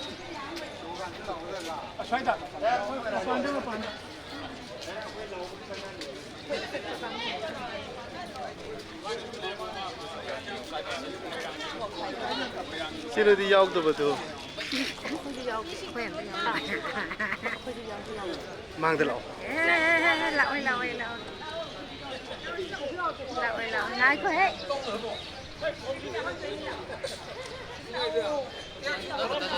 à gai giờ đi cái nuôi đâu rồi nhé à gai đấy là cái đi mà rất là bận hồi đến cái nó đâu mà rất là bận phăng rồi cái vấn chính phăng rồi Yau đi em phải rồi em phải rồi em phải rồi thôi cái